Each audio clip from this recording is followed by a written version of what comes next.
At the end of December 2021, an underwater volcano with a rather exotic name, Hunga Tonga, woke up after several years of sleeping.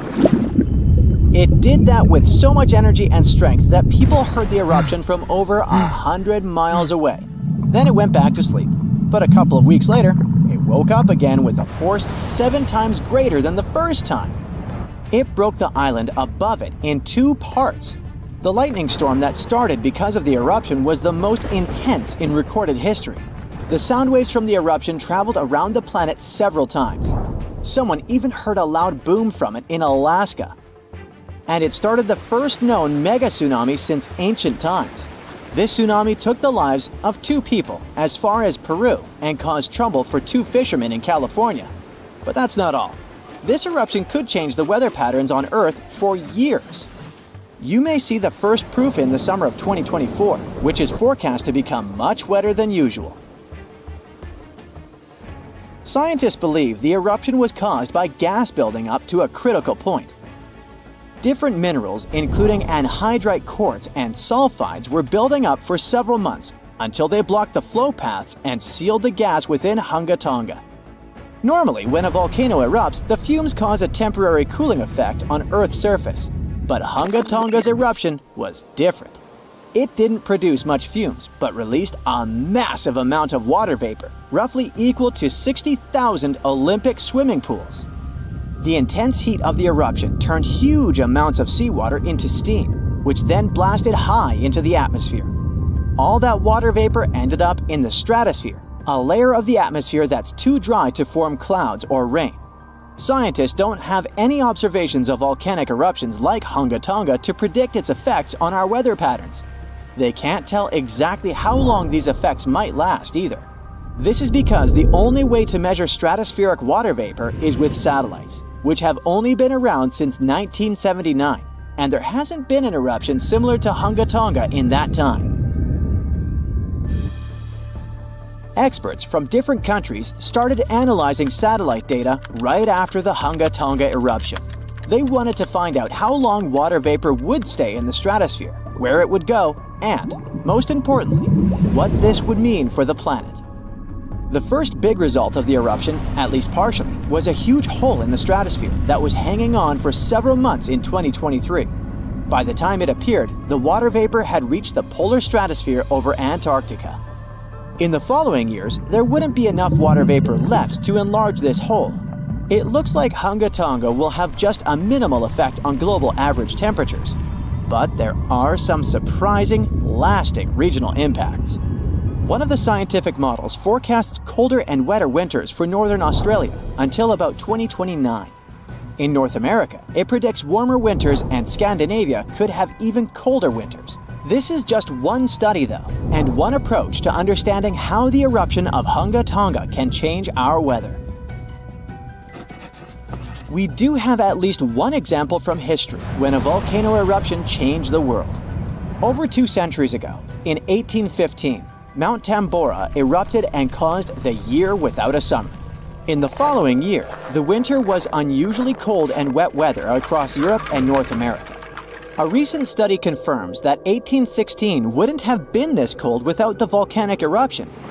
The immediate effects of the eruption were catastrophic, with tsunamis destroying homes, claiming 10,000 lives, and 80,000 more who fell ill in the aftermath. The eruption of Mount Tambora was one of the strongest in the last 1,000 years. It had ejected an enormous amount of sulfur dioxide into the stratosphere, which quickly spread across the world. It resulted in the coldest year in at least the last 250 years. In May, frost wiped out most of the crops in New York, Massachusetts, New Hampshire, and Vermont. By June, heavy snow covered the ground in Albany, New York, and Dennisville, Maine, and New Jersey had 5 straight nights of frost. The cold continued into late summer, which should have been the harvest season. In July, lakes and rivers were still frozen as far south as northwestern Pennsylvania, and frost stayed in Virginia until late August. Temperatures would drop from above normal summer highs to near freezing within just a few hours. The weather was completely unpredictable. Prices of food skyrocketed. The cost of oats for horses, which were the main mode of transportation, also rose sharply. Some people believe this situation inspired Carl Drees to invent the bicycle in 1817 as an alternative transportation method. Tambora changed weather patterns completely for not just 1, but 3 years. The whole planet got colder, and as crops failed, probably at least 1 million people starved. Scientists don't have solid evidence of volcano eruptions that have taken more lives than Tambora. But the Krakatoa eruption in Indonesia in 1883 is far more famous than Tambora because information about it spread worldwide via telegrams and photos. Its final blast was the loudest recorded sound in history, and people could hear it on 10% of the entire Earth's surface. The eruption started a tsunami with waves about half as tall as the Statue of Liberty. Still, it was less powerful than Tambora's eruption. The island that once hosted Krakatoa disappeared in the eruption, but new eruptions began less than 50 years later and created the Child of Krakatau cone in the center of the caldera of the old eruption. The new volcano still comes to life from time to time. Mount Vesuvius' eruption, which took down Pompei, is one of the most well-known volcanic disasters in history. It took around 2,000 lives, much fewer than Tambora. According to a famous Roman author of that time, the eruption lasted 18 hours. Pompei was covered by a layer of ash and pumice that was thicker than twice an average human height. The nearby coastline also changed dramatically. In today's world, the after effects of volcanic eruptions are often more dangerous than the eruption themselves. Thanks to advances in technology, we can now predict volcanic eruptions more accurately and use safety measures like evacuations and flight cancellations. But there's still a lot of risk that changes in weather patterns and drought all over the world, especially in areas like India, East Asia, and East Africa that are affected by monsoons. Volcano eruptions can also have effects you wouldn't probably expect, like the evolution of dinosaurs. These guys were once the size of cats, waiting for their time to shine. It came around 230 million years ago. This time is known as the Carnian pluvial episode. Before it, Pangaea was a dry and arid supercontinent. But then, there were 4 major volcanic events that pumped huge amounts of carbon dioxide into the atmosphere. Global temperatures and humidity spiked because of it. These massive eruptions most likely happened because of the Wrangellia Large Igneous Province eruption in what is now British Columbia and Alaska. This prolonged volcanic activity created the right conditions for dinosaurs to blossom and diversify, and also for the rise of other groups, like modern conifers, ferns, crocodiles, turtles, insects, and early mammals. With higher temperatures and more rainfall, terrestrial plants have evolved, and humidity-loving ones have become dominant. Without those changes in the world, we could have a completely different natural history. There's some solid proof that volcanic activity has really changed the weather patterns back then. Scientists have found layers in the Earth's core that show different types of carbon. It means there were 4 massive releases of carbon dioxide into the atmosphere. The data on mercury and carbon together shows that the spike in mercury levels was thanks to a major volcanic event that affected the global carbon cycle, and not just local eruptions. On January 14, 2022, residents of Anchorage, Alaska, heard a series of loud bangs. They didn't stop for a half an hour. As they found later, the source of the bangs was almost 6,000 miles away in the Tongan archipelago in the southern Pacific Ocean.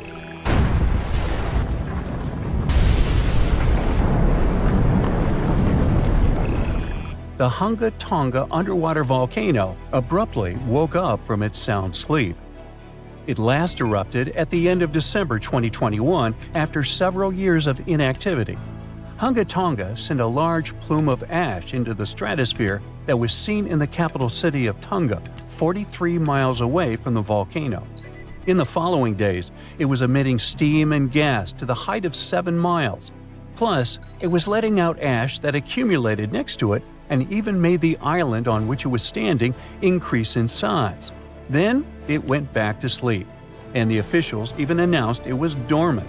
But just a couple of weeks later, it woke up again with a crazy force. It sent ash clouds 12 miles into the atmosphere. It blocked the sun in some places and rained down from the sky. The sound waves from the eruption traveled around the planet several times. People in Fiji heard a sound that reminded them of thunder. Some booms even reached Canada. Shockwaves went around the Earth 4 times in Japan and Utah, and at least twice in Massachusetts. The eruption caused tens of thousands of lightning flashes. It also triggered a mega tsunami hundreds of feet high. It caused damage to buildings and infrastructure, such as underwater cables. The extreme waves traveled all the way to the California coast, and there was an unusually high tide along the Pacific coast of Canada. Scientists studied seismic data to understand what caused such a massive eruption. Their research models showed that there was a big blast, likely because gas got trapped in rocks, like how a pressure cooker works when it's overcooked. This blast released a huge amount of energy, as much as 5 of the biggest underground nuclear tests. It all happened under a shallow part of the sea, where gas-filled rock was trapped.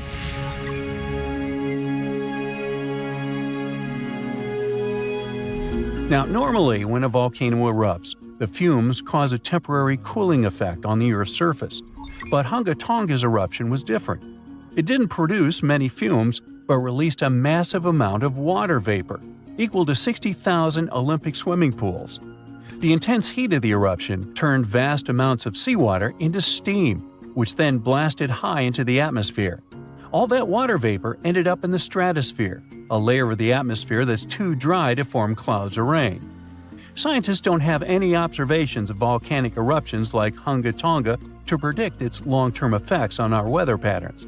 This is because the only way to measure stratospheric water vapor is with special satellites, which have only been around since 1979, and there hasn't been an eruption similar to Hunga Tonga in that time. In fact, the Tonga eruption is the most well-recorded blast of its kind in recent history. Scientists had lots of tools to study it, like satellites that took pictures from space and sensors that listened to the vibrations and movements in the Earth. There was a similar eruption in 1991 at a volcano in the Philippines, but back then, they didn't have as many advanced tools as they do now to study it closely. Experts from different countries looked at satellite data right after the Hunga Tonga eruption. They wanted to find out how long water vapor would stay in the stratosphere, where it would go, and of course, what this would mean for the planet and for all of us.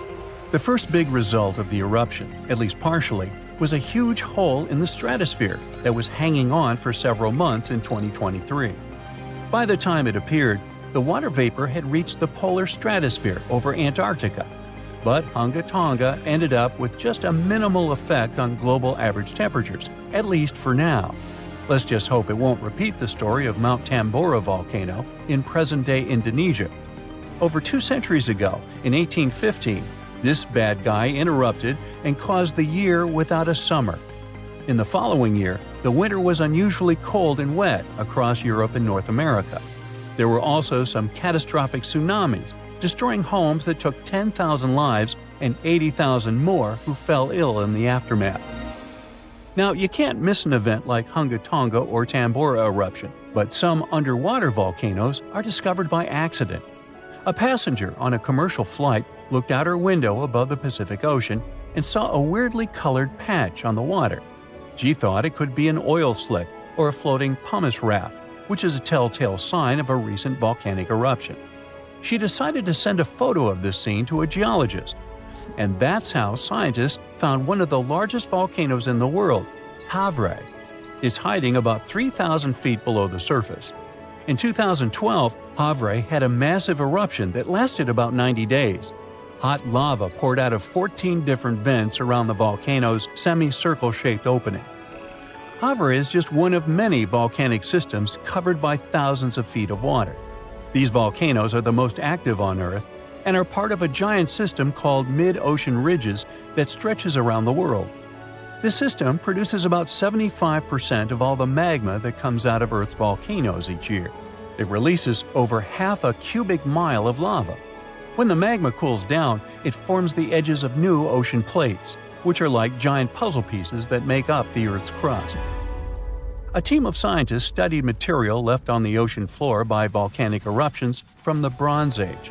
About 3,600 years ago, a volcano that was partly underwater in the southern Aegean Sea woke up with a bang. This eruption destroyed the island of Santorini and sent massive amounts of ash, rocks, and gases into the air. It left behind thick layers of ash and rock that settled in piles on the ocean floor. Scientists have been studying the ancient Santorini eruption for several years to figure out what happens during such massive ones. Their research helps explain how future volcanic eruptions could affect the weather on our planet.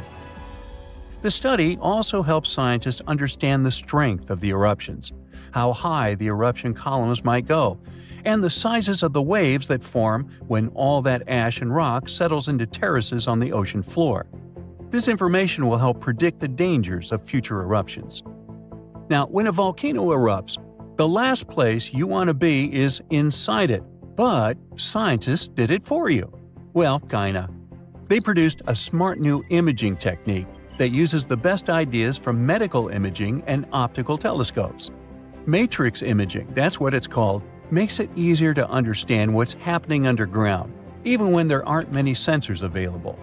These sensors, called geophones, detect and record the movement of seismic waves, which are vibrations that travel through the Earth. By studying these waves, scientists can learn about the distinct types of rocks and how they are arranged beneath the surface. The researchers test their method on a volcano in Guadalupe in the Caribbean Sea. There aren't so many geophones on this site, but the scientists combined the data from multiple geophones thanks to this new tech. They used a special trick called the memory effect to reverse the distortions that happen when seismic waves bounce off different underground materials and figure out what the original signals look like. The researchers could clearly see the structure inside the volcano down to a depth of about 6 miles, with incredibly detailed images in a resolution of over 300 feet. They found out that there are many layers of magma stored underground. These layers are connected to other deep parts of the Earth. Knowing about these layers and how they work could help scientists make better guesses about when a volcano might erupt. If they can do that, they might be able to warn people earlier and keep them safe from dangerous eruptions.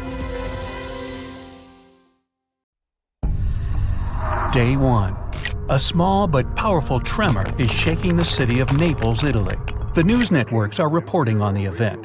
The experts believe that Mount Vesuvius, the stratovolcano on the Gulf of Naples, will explode soon. But when? It's erupted many times in the past. In fact, that's how it got its shape.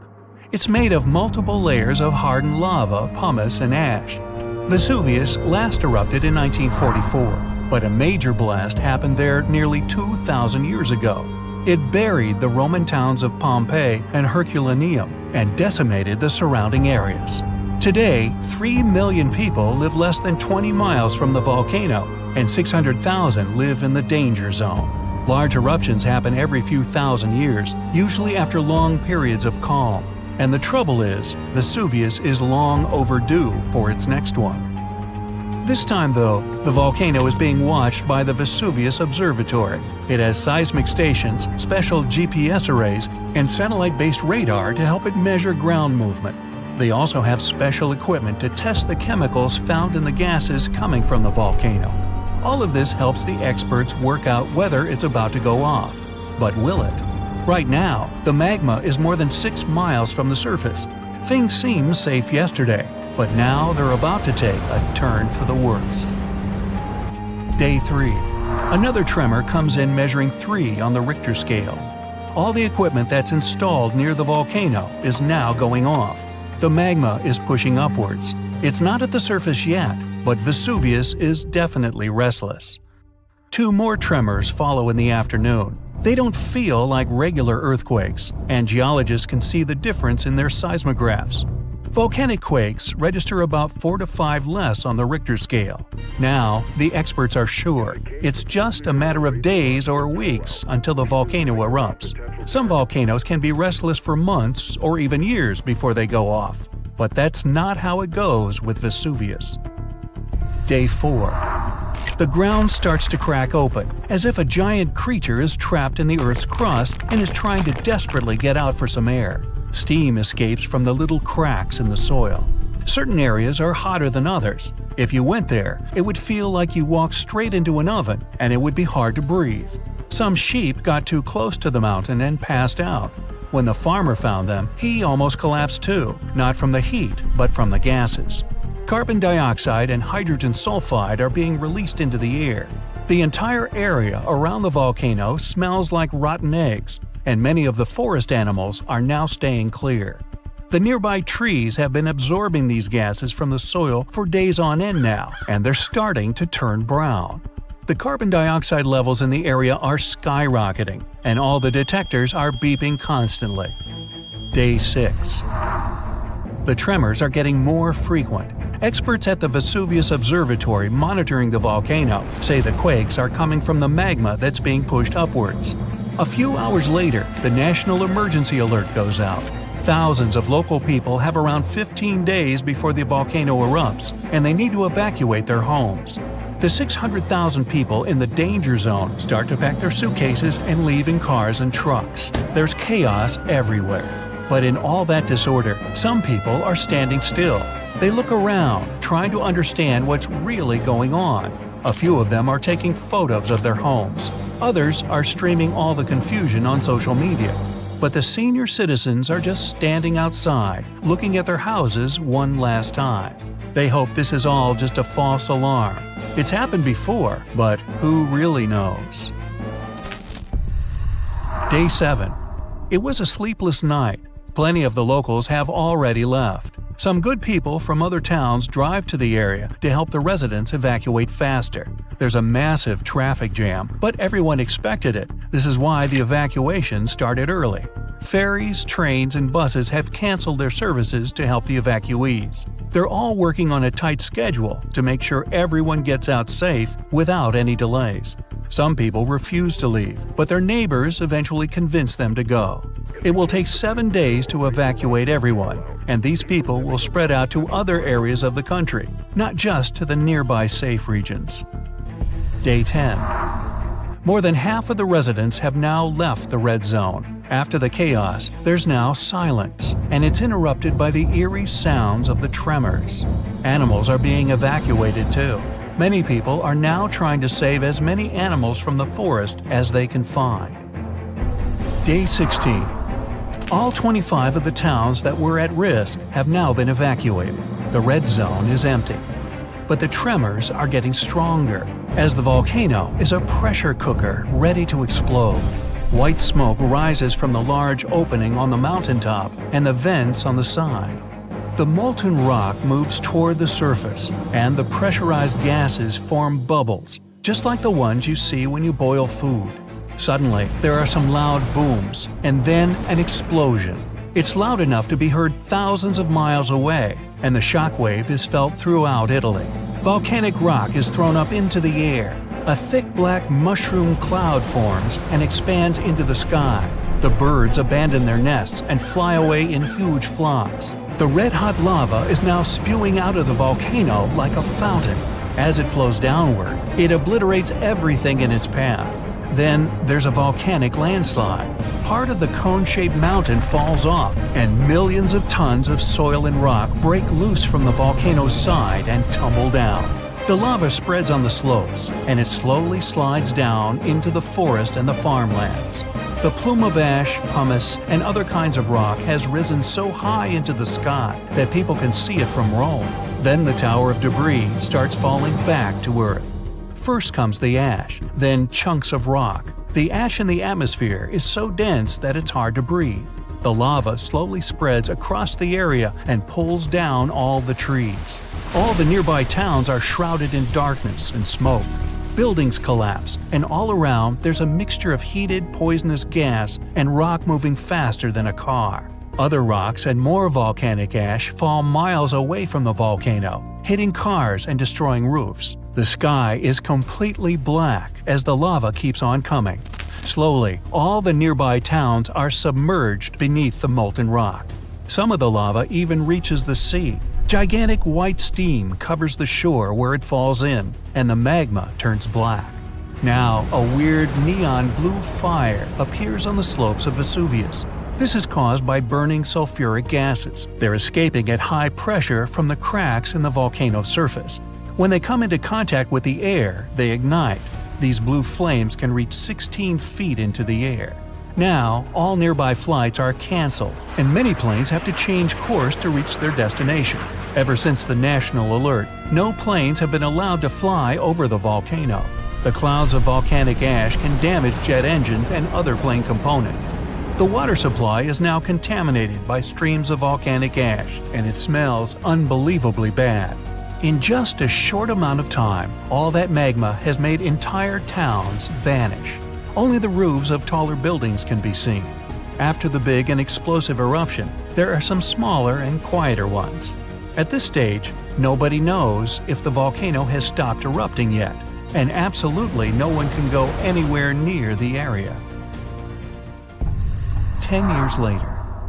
Most parts of the red zone are now hidden under hardened but still warm lava, including the ancient site of Pompei. Some people have started to forget about what happened. Others have begun their new lives elsewhere, and some don't even want to think about what happened to their old homes. But several of them are counting the days until they can go back. 100 years later. You're walking in what appears to be a wasteland of volcanic ash. You suddenly realize that you're standing on top of your great-grandparents' town. Everything is now submerged under a thick carpet of solidified lava. But below it all, just about everything is still intact, completely frozen in time. Massive tsunamis, destructive tornadoes, giant meteorites, devastating earthquakes. Ooh, better have insurance. But all these are minor natural disasters compared with the eruption of a volcano. Some volcanoes can destroy a city, as it was with Pompei, or some islands in the Pacific Ocean. But there's a dangerous type of eruption that can destroy all life on the planet. This type is called flood basalt. But first of all, let's figure out what a volcano is.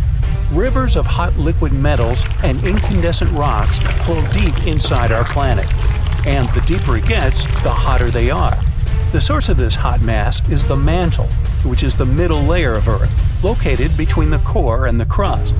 These fiery streams are called magma, and it flows everywhere. But we don't feel its heat because of the thick layer of our planet's crust. Magma is lighter than the crust, so it always tries to break out to the surface. And in some places, it succeeds. At the junctions of tectonic plates, it splashes out when one plate moves under a thicker one. When magma reaches the surface, it becomes lava. This substance burns the ground around and cools down quickly. It hardens and forms a new layer of rock. The following splash of magma falls on the top of this layer. Thus, a mountain appears layer by layer over millions of years. And in its mouth, a fault of tectonic plates splashes out magma. This mountain is called a volcano. It spits lava and ash into the sky, then falls asleep and wakes up again during seismic activity. Now imagine that several giant volcanoes begin to splash out an infinite amount of magma. It just doesn't end and covers an entire continent. This is a flood basalt, and one day it did happen. About 252 million years ago, in the northern part of our planet, a lot of magma accumulated under Earth's crust. Trillions of tons of hot rock were concentrated in one place on a gigantic territory. And gradually, all this fiery energy began to seep out of the ground. Hot gas started to come out in different places in this territory. The ground shook endlessly, and the crust rose hundreds of feet, all pointing to the approach of an imminent catastrophe. And then, at some point, magma began to pour out. Giant fountains of fire burst out of the ground. Do you know these geysers in Iceland? So imagine the same things, but dozens of times higher and with hot lava and ash instead of water and steam. The ash and lava flows were so strong that they reached the clouds. Under Earth's crust, there was a gigantic bubble of magma, and it squeezed out fiery jets under the pressure of rock and ground. The rift was getting bigger. Magma was flowing out everywhere. it began to fill the entire North Continent. The flood of lava spread wider and wider. The streams of molten rock seemed endless. Layers of molten basalt rock overlapped one another, forming a giant tsunami of lava 160 feet high. It poured out of the ground for hundreds of thousands of years, flooding forests, rivers, lakes, and meadows. At the same time, billions of tons of volcanic ash rose into the sky, which could lead to a volcanic winter, since sulfur dioxide in the ash reflected the sun's rays. This might have lowered the temperature on the continent by several degrees. Then, dust and ash probably condensed and formed giant clouds that watered the surface with toxic acid rain. But after that, the cooled lava formed a giant thick shield, preventing magma from seeping out of the endless fire bubble. The global catastrophe was over, but only for a short time. Trillions of tons of magma were still flowing under a thick layer of solid basalt. The fiery rivers couldn't reach the top, so they spread out to the sides. As a result of this expansion, huge nets were formed under the thick rock. They ran in different directions like a spider web and heated Earth's crust. Gases started coming out from under the surface again. More and more energy accumulated there until an explosion of unimaginable force occurred. In addition to magma, carbon dioxide and ash escaped to the surface. They filled the atmosphere and caused the greenhouse effect. The temperature on the whole planet increased by several degrees. This release provoked another catastrophe that began in the ocean. There were deposits of methane, an explosive gas, on the seabed. Under ice-cold water, the methane was frozen and harmless. But the greenhouse effect in the atmosphere warmed up the entire ocean. Millions of tons of methane began to rise to the surface. This gas is more potent than carbon dioxide. Therefore, when it hit the atmosphere, the temperatures on Earth increased again. The whole globe turned into a hot sauna. In previous cool and humid places, the temperature reached those of a modern Sahara. Of course, most animals and insects couldn't survive such a cataclysm, but ocean life took much more damage. The heat and methane reduced the amount of oxygen in the ocean. Fish and other marine life couldn't survive in such conditions. New problems appeared when anaerobic bacteria started to multiply in non-oxygen water. They fed on methane and carbon dioxide and released hydrogen sulfide, a toxic substance that poisoned water even more. About 75% of land animals and 95% of the ocean's inhabitants went extinct. This flood basalt eruption was the only disaster in the planet's history that destroyed almost all plants and significantly reduced the insect population. Several species of the hardiest animals managed to survive in these conditions. The planet took about 10 million years to recover completely. After that, evolution began a new process of developing life. And here are two pieces of news. The bad one is that flood basalt will happen again and will be no less devastating than 252 million years ago. The good news is that it will happen in hundreds of millions of years. But when that happens, humanity will need to be prepared. It will start on the ocean floor. First, lava fountains miles high will begin boiling the water and emit sulfur dioxide into the atmosphere, where it will reflect sunlight. Along with ash and magma, a massive amount of water vapor will rise into the air. Livestock won't survive, and people will have breathing problems. Acid rain and increased humidity caused by the evaporation of the oceans will lead to the corrosion of buildings. All flights will be canceled. People will have to wear gas masks. Many animals won't be able to handle this eruption, but humans will adapt quickly. But then another and another eruption will follow, and this endless catastrophe will soon deplete the resources of humanity. Plants and trees won't recover so fast, and oxygen production will be significantly reduced. Let's hope that humanity will have colonized other planets, including those outside the solar system by that time. And now, let's jump back to the present. About 70% of the seismic activity associated with volcanoes occurs underwater. So let's see how ordinary volcanoes on the ocean floor work. Water, as well as land, rests on tectonic plates. Therefore, if their structure is broken at the joints, magma seeps through them. But unlike terrestrial volcanoes, Lava here doesn't spread in different directions, burning everything it meets. It solidifies under the pressure of cold water. Underwater volcanoes can erupt for a long time with breaks in between. Magma covers the seabed. After another 100 or 1,000 years, a new eruption begins and a new layer of rock forms over the previous one. Over millions of years, layer by layer, magma is rising. And then, one day, a volcano rises out of the water. Magma splashes out of it and increases its height. And now we have a large volcanic island. Then the volcano falls asleep and life appears on the newly formed piece of land. Magma flows from the planet's mantle, filled with various chemical elements. This hot mix saturates the soil with useful substances and thus promotes the growth of plants and trees. Then birds and other animals arrive there, and the volcanic island turns into a paradise.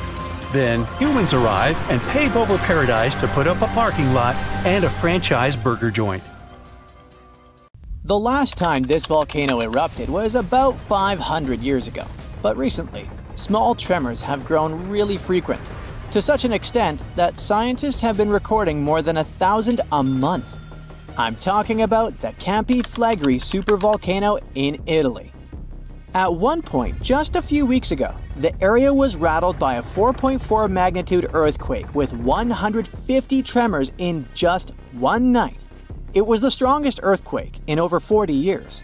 A lot of locals spent the night in their cars, but in the morning, the shakes were followed by another earthquake, a bit weaker with a magnitude of 3.6. So, is Italy in danger? Well, the quake itself wasn't big enough to cause serious damage, but it evoked a lot of panic. At the moment, local authorities are working on grandiose emergency plans. If worse comes to worse, they'll have to evacuate hundreds of thousands of people. One of the reasons is the proximity of this area to Naples with more than 3 million inhabitants. At the moment, they're even considering an option of paying people to leave their homes. Right now, schools remain closed in the Campi Flegrei area.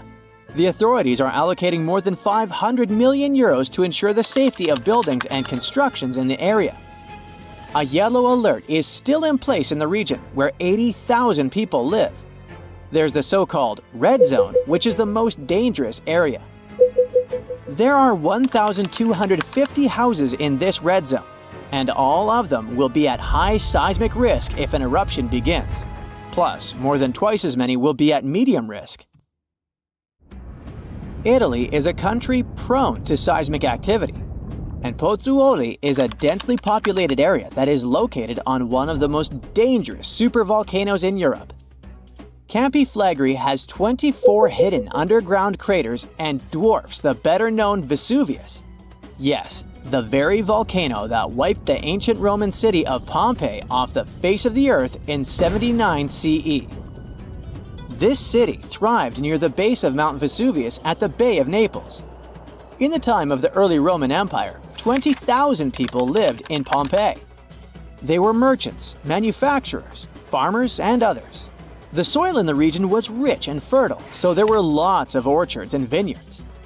Strangely, no one knew that this black earth was the legacy of an earlier eruption of Mount Vesuvius. The area was a favorite summer destination for rich Romans. Sadly, at noon on August 24, 79 CE, all this prosperity came to an end. The peak of Mount Vesuvius exploded, sending a 10-mile-high mushroom cloud of ash and pumice into the stratosphere. For the next 12 hours, the eruption was wreaking havoc on the city. Volcanic ash and a hail of pumice stones, some of which were 3 inches in diameter, showered Pompei. It forced the city's occupants to flee in terror. Around 2,000 people holed up in stone structures and cellars, paralyzed by fear. They hoped to wait out the eruption. Who knows? Maybe if they had decided to leave the city immediately after the beginning of the eruption, they would have had some chances to survive. A westerly wind protected the city from the first stages of the eruption. But soon, a giant cloud of hot ash and gas rushed down the western slope of Vesuvius. It engulfed the city, burning everything in its way. This disastrous cloud was followed by a flood of volcanic mud and rock. which completely buried the city. As if the volcano was making sure no one would survive, a cloud of toxic gas poured onto the city, finishing the lives of a few survivors on August 25th. A flow of rock and ash followed. It collapsed roofs and walls and turned the city into a giant cemetery. When a supervolcano erupts, the consequences are usually catastrophic. Supervolcanoes have at least once had an eruption with a volcanic explosivity index of 8, which is the largest recorded number on the index. Supervolcanoes are often extremely large, with no cone at all. That's because they're typically the remains of gigantic magma chambers that once flared up, leaving behind a caldera. They're usually located over hotspots and appear when huge volumes of magma are trying to escape from deep underground. Eventually, they burst through Earth's surface. Sometimes, all this magma gets stuck, unable to break through the planet's crust. And then, massive pools of pressurized magma gather at a depth of several miles. The pressure keeps growing because more and more magma is trying to get to the surface. At one point, a super eruption goes off. The most recent super eruption happened in New Zealand. Well, when I say recent, I meant around 26,500 years ago. That's when a supervolcano beneath the surface of Lake Taupo spewed into the air more than 300 cubic miles of ash and pumice. Imagine 500,000 Great Pyramids of Giza flying up into the air at the same time. That's how incredibly powerful that eruption was. But the most exciting and confusing thing about the eruption was that the Taupo volcano didn't simply go off like many others. At first, everything was going as usual. Tons and tons of pressurized magma had built up under the surface, and the pressure was getting higher and higher. But after the rock cracked and the first portion of lava rushed out of the crater, something went wrong, and the supervolcano took a break. Only several months later, the disastrous eruption shook the ground. Thousands of tons of lava, rocks, and ash flew high into the atmosphere. The unusual pattern of Taupo still confuses scientists. The Indonesian eruption at Toba caldera 75,000 years ago was the largest eruption in the last 2 million years. Experts estimate that the eruption could have released hundreds of thousands of tons of sulfuric acid, which might have even caused a several-degree cooling of the planet's surface. But nowadays, the impact is hard to detect because of glaciers that covered the ground afterward. There are also several so-called supervolcanoes that haven't lived up to this name yet because they've never produced any super eruptions. For example, in 1883, Indonesian volcano Krakatoa went off. The power of the eruption tore the volcano's walls open, and cold seawater rushed into its molten insides. The difference in temperatures made the volcano blow up with a deafening boom.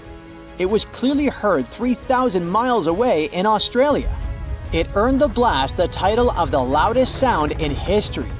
But even though the consequences of this event were truly catastrophic, it still turned out not powerful enough to be called a super eruption. It only had a volcanic explosivity index of 6. Then, there's also Mauna Loa. It's a shield volcano, which means it won't produce explosive eruptions, but its sheer size makes this monster of a volcano extremely dangerous. At the moment, the volcano seems to be at peace with its surroundings. Research equipment doesn't show any signs of activity on Mauna Loa, but if Mauna Loa did suddenly erupt, lava flows could reach the ocean and the most populated and touristy places like Captain Cook very fast, in a matter of hours. The last time the volcano erupted, lava got as far as the outskirts of Hilo on the other side of the island. That's where the University of Hawaii is located. Luckily, people had a few weeks' warning to get ready for the disaster. Over its recorded history, Mauna Loa has been erupting pretty regularly, almost every 6 years. On the bright side, big island volcanoes including Mauna Loa aren't really very volatile. That's because they're shield volcanoes. These volcanoes got such a name because they aren't really very high and resemble a warrior's shield placed flat on the ground. Shield volcanoes are formed by very fluid lava. It travels way farther and forms much thinner flows than the lava erupted from a stratovolcano, which is conically shaped and tall, like the infamous Krakatoa in Indonesia. So, if Mauna Loa erupts, there probably won't be ash clouds or tons of debris. The most dangerous thing will be lava. Since Mauna Loa is a shield volcano, its lava is extremely fluid and voluminous, which allows it to flow far and fast.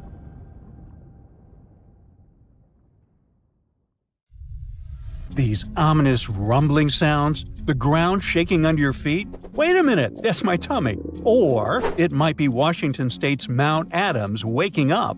It's the largest volcano in the state by both area and volume, and it's recently started to show signs of life after staying silent for thousands of years. Scientists have noticed an alarming uptick in seismic activity around the mountain. And since the last eruption here happened between 3,800 and 7,600 years ago, humanity was still in the Stone Age at that time. This sudden chattiness has scientists, let's say, curious. The U.S. Geological Survey has hurriedly installed temporary seismic stations around Mount Adams to keep an eye on the situation. At the same time, they reassure the public there's no need to panic. Mount Adams doesn't reach the height of the better-known Mount Rainier, and still it covers a massive area, making it Washington's largest active volcano. Interestingly, records show that before September of this year, Mount Adams had experienced an average of just one small earthquake every 2 to 3 years since 1982. And then, the Cascades Volcano Observatory and the Pacific Northwest Seismic Network detected a staggering 6 earthquakes in just 1 month, September. These quakes were all rather tiny, with magnitudes ranging between 0.9 and 2 on the Richter scale. It means they were so weak you wouldn't feel them at the surface. Plus, satellite imagery confirmed there was no ground deformation in the area. Now, at the moment, the USGS keeps Mount Adams' alert level at green or normal, so we shouldn't worry about the ground opening and swallowing towns and cities. But the most recent seismic blips have encouraged the agency to install additional equipment for more precise monitoring. Such an expanded network will help scientists notice even the smallest earthquakes, which will help them understand what's happening under Mount Adams. This extra equipment might also shed light on whether this recent activity is a signal of future eruptions or just a random anomaly. If Mount Adams eventually erupted, it would likely produce slow-moving lava flows rather than explosive eruptions like Mount St. Helens. After all, past eruptions have only led to lava flows that travel just a few miles from the volcano. So that's not what we'd need to worry about. A much more dangerous thing would be lahars. These are mud flows that can happen when volcanic ash, rock, and melted ice mix during eruptions. Lahars have occurred near Mount Adams without even eruptions. Rock, weakened by hydrothermal processes at the volcano's summit, suddenly broke loose, creating fast-moving, destructive mud flows. Exactly for this reason, the USGS categorizes Mount Adams as a high-threat volcano.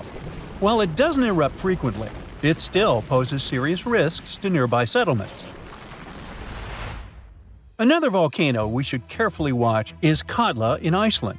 It's one of the country's most powerful and dangerous volcanoes. It last erupted over a century ago in 1918, but if it erupts again, it could be 10 times as powerful as another Icelandic volcano whose name I can't pronounce. See? That one erupted in 2010, completely disrupting air travel all over Europe. An eruption of Katla could release large amounts of sulfur dioxide, which could form sulfate aerosols in the atmosphere. Such aerosols reflect sunlight, which could even cause temporary global cooling. This phenomenon often followed catastrophic volcanic eruptions in the past.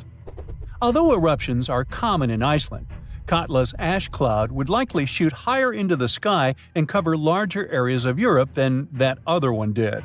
It would ground flights and negatively affect economies.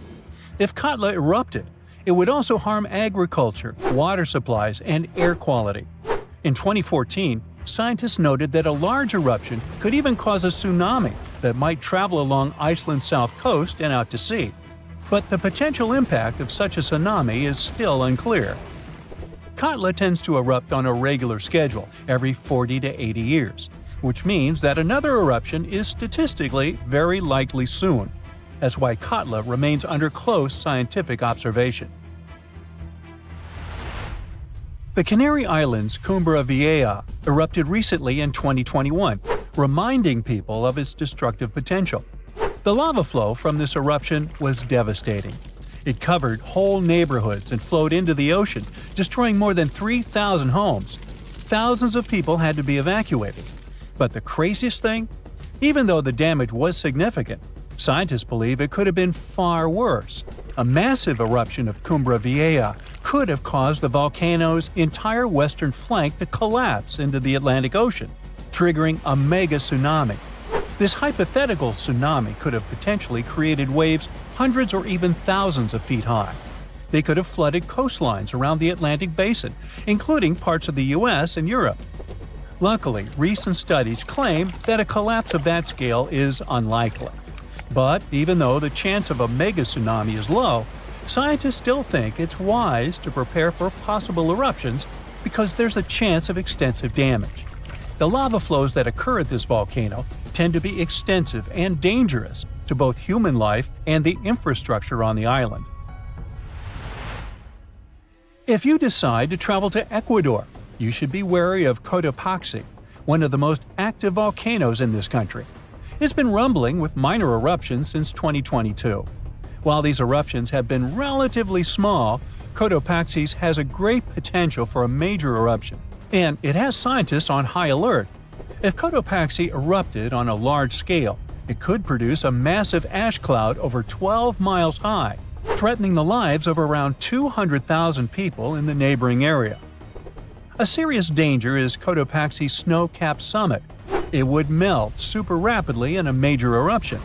It could lead to destructive floods and landslides that would flow down the mountain and potentially reach populated areas. This combination of volcanic activity and glacial floods makes Cotopaxi a high-risk volcano.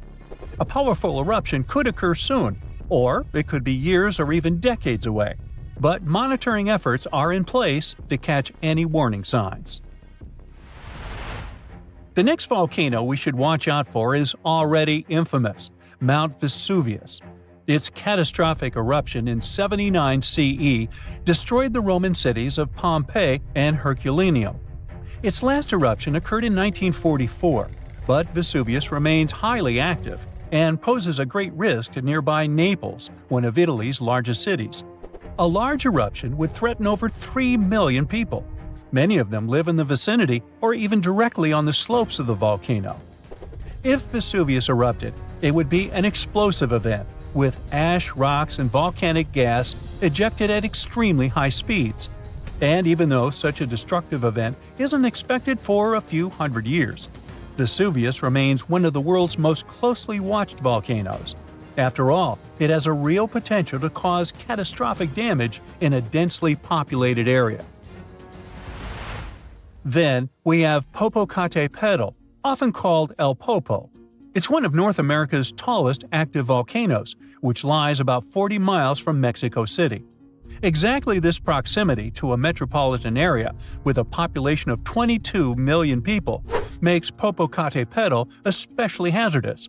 A large eruption could send a massive ash cloud over Mexico City, causing widespread disruptions. Ash could clog the city's drainage systems, contaminate water supplies, and even cause power outages by short-circuiting electrical systems. Plus, lahars could rush down the volcano, reaching nearby towns. Popocatepe has been showing near-constant seismic activity since the early 2000s, and smaller eruptions are pretty common here. In early 2024, there were 13 recorded minor eruptions, which alarmed nearby towns. At the same time, volcanologists consider such eruptions normal for Popocatepe. While talking about super dangerous volcanoes, we can't skip Yellowstone National Park. It houses one of the world's largest supervolcanoes. Its last massive eruption occurred about 640,000 years ago. But if this monster were to erupt today, the impact would be much more devastating for the entire planet. States closest to Yellowstone, including Montana, Idaho, and Wyoming, would be most affected, likely experiencing disastrous pyroclastic flows. These flows, which are made of a dangerous mix of lava, ash, and gases, can obliterate everything in their path. Large parts of the country would also be blanketed in volcanic ash, over 3 feet in some areas. On a global scale, an eruption at Yellowstone would send tons of ash and gases into the stratosphere, potentially blocking sunlight and causing global temperatures to drop for a few years. This would disrupt agriculture, collapse transportation systems, and create food shortages on a massive scale. Still, even though there's a popular myth that Yellowstone is overdue for an eruption, geologists clarify that this isn't true. Volcanoes don't follow precise timetables, and the activity at Yellowstone doesn't indicate an imminent eruption. So yeah, that's good news. When we think of active volcanoes, one region comes to mind: the Ring of Fire in the Pacific Ocean. 3/4 of Earth's volcanoes sit within this belt. Compare the area to Australia, which doesn't have any volcanic activity. The old continent of Europe is also calm, or at least we like to think so. Can you guess what the most active volcano in Europe is? If you thought of Mount Etna on the island of Sicily in Italy, you were right. The volcano has erupted about 200 times and has been far from sleeping in recent decades. The last time this happened was in August 2023. The highest mountain in the Mediterranean is 500 million years old. But in Iceland, there is a much younger volcano. It sprang into action on the 10th of July 2023. In the afternoon, 3 fissures appeared in the ground on a peninsula in the southwest of the island. This was at a base of a small mountain peak. Its name means Little Ram in the local language. The volcano spewed molten lava high into the air. There were also gas plumes in the area. But the scientific community wasn't surprised by the event. They already knew about the volcanic area that stretches between the cities of Reykjavik and Keflavik. Its name is hard to pronounce. Hey, I want to buy a vowel. It had already erupted during the previous 2 summers. This activity came after 8 centuries of dormancy.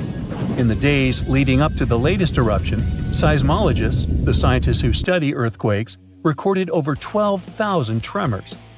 When the ground opened up in July, the fissures were over 1.5 miles long. The following morning, 2 of them closed. All the lava was now coming out of the last fissure. It grew into an elongated cone, the simplest shape of volcano we are all familiar with. The lava soon filled a large crater. It grew almost 100 feet tall during the first week, and it is still growing. On the night when the eruption started, lava spread out in all directions. Its cinders set ablaze the dry moss in the vicinity. Local authorities closed off the surrounding area. There were toxic gases from the volcanoes and smoke from the burning moss. Firefighters flocked to the area. After a week, they proclaimed the area safe.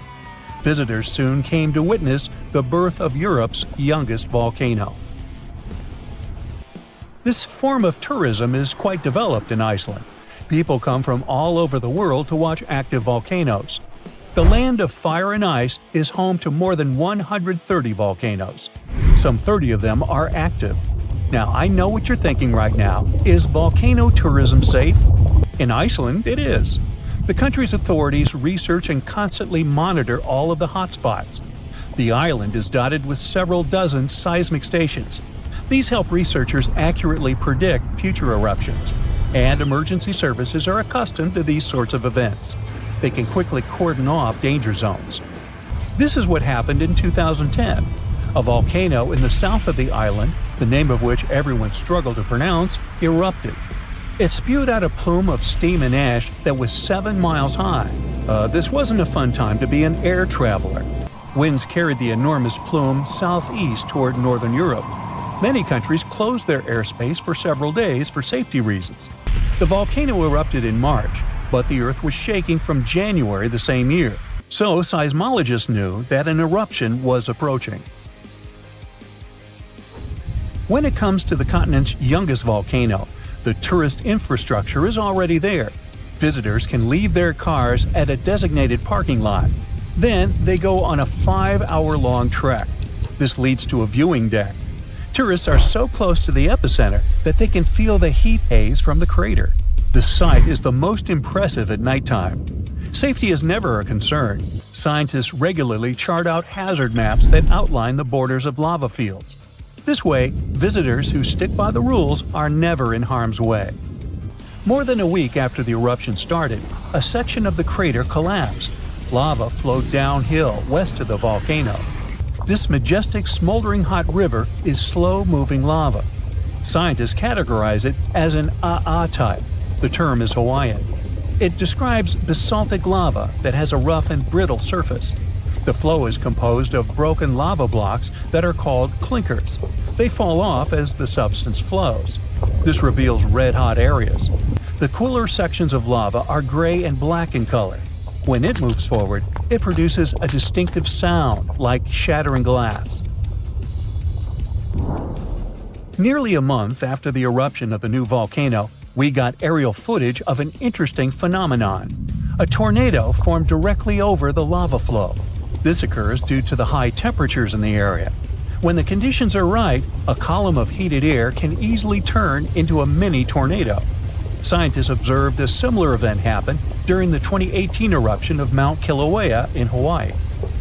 The lava fields of Europe's second-largest island tell the story of the creation of Iceland. It sits above the place where the North American and Eurasian plates meet each other. Tectonic plates are huge rocky chunks of Earth's most outer layer. There are roughly 20 of them. They rest on a partially molten layer of rock. All the lava we see on the surface starts its journey here. You could say that these plates float on molten rock. Their boundaries are unstable, so when two plates grind past each other, they release tremendous amounts of energy. The formation of volcanoes is one result. These are places where the molten rock travels upward to the surface. Iceland began to form some 60 million years ago. The tectonic plates under the ocean drifted apart. Enough lava piled up on the surface to create solid ground. This ancient rock is under the waves today. As new lava reaches the surface and cools down, it pushes the old rock away from the center of the island. That's why the oldest parts of Iceland aren't 60, but only 16 million years old. The country's active lava fields are young in geological terms. Some of them are under 1,000 years old. Scientists consider the island a hot spot for volcanoes, pun intended. Nearly a third of the basaltic lava that reaches the Earth's surface in recorded history came from Icelandic eruptions.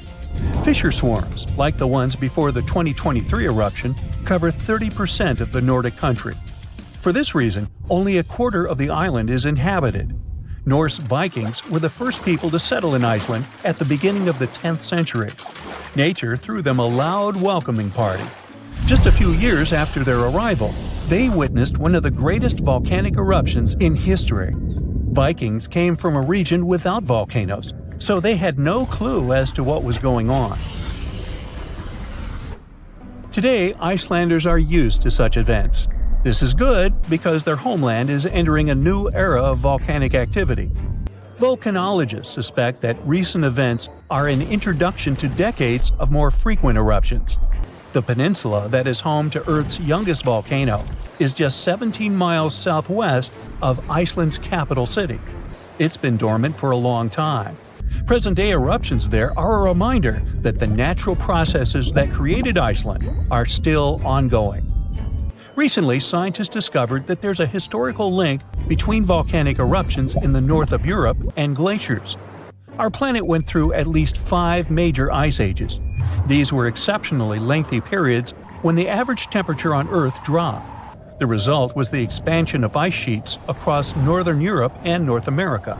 The last ice age ended some 10,000 years ago. Researchers are still trying to fully understand how these glacial periods affected volcanic activity. They suspect that the sheer weight of all that ice disrupts the flow of magma underground. When glaciers retreat, the pressure is lifted. This makes it easier for lava to flow upward to the surface where it bursts.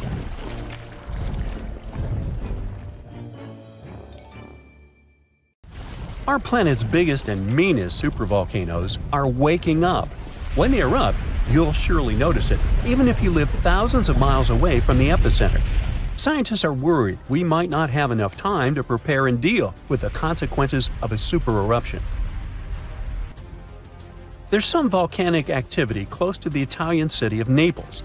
And no, it has nothing to do with the famous Mount Vesuvius, but with another volcano. This one is harder to see as it doesn't have a tall peak like Vesuvius. But don't let this bad guy trick you. It could be way more dangerous than its giant neighbor. It does have a huge crater that's about 8 miles wide. This volcano is called Completeness, and it's actually one of the largest volcanoes in Europe, sitting under the town of Aloa. So, Completeness erupted 39,000 years ago with a bang so massive it spread ash across the whole Mediterranean region. It also caused the temperature to drop by over 16 degrees Fahrenheit across Eastern Europe. It was the biggest volcanic eruption in Europe in 200,000 years. Since then, Completeness has had smaller eruptions, and the last one happened in 1538. Now the area is full of small craters, hot springs, and bubbling pools, and they're all proof that this volcano is still very much alive and brewing something. Since the early 2000s, the ground in the giant crater and the town nearby have been slowly rising by about 1 to 1.5 inches every year. There were at least 150 earthquakes that shook this supervolcano lately. In May 2024, there was a 4.4 magnitude in the area, the biggest in the last 40 years. Residents had to leave their homes and camp outside, fearing there would be more earthquakes. No one knows how Completeness is going to behave in the following months or years, but the authorities are organizing evacuation exercises to prepare the population just in case. The Italian volcano looks like an innocent kitten compared to the real giants like Yellowstone. For a volcano to deserve the title of a super one, it must be able to produce catastrophic scale eruptions and eject huge amounts of magma, ash, and volcanic gases. The Yellowstone giant meets these criteria. Even though it moves from time to time, the Yellowstone supervolcano hasn't erupted for 640,000 years. But when it does wake up, it might erupt with incredible power, about the same amount as 10 huge nuclear power stations can produce. Under the ground, beneath Yellowstone, there's a super hot area full of molten rock called magma. As more magma moves into a big space called a magma chamber, the ground above starts to swell or rise. When the magma cools down, the ground falls. Between 2004 and 2009, the ground at Yellowstone rose by almost 10 inches, but then it started to slowly go back down in 2010. Scientists aren't sure if it's going to erupt anytime soon. There's also another big volcano called Long Valley in California that has been active since 1980, and it can be a really big threat. Scientists studying this supervolcano found out that before its biggest eruption, 760,000 years ago, the buildup may have taken less than a year. Now, that's bad news, because a supervolcano eruption can have a huge effect on the world, like the eruption of the Toba volcano in Sumatra around 74,000 years ago. It became the biggest volcanic eruption the Earth had seen in 28 million years. It covered parts of Indonesia, India, and the Indian Ocean with a thick layer of volcanic debris, almost like a 6-inch blanket. The amount of rock it spewed out was like stacking nearly 3 million Empire State Buildings. The giant crater it left behind can still be seen from space. All the ash and gases shot up into the air and blocked some of the sunlight. It caused a volcanic winter that lasted about 6 to 10 years. Some scientists think this eruption might have even affected early humans. Around the time Toba erupted, the human population took a sharp dip, and there were far fewer people.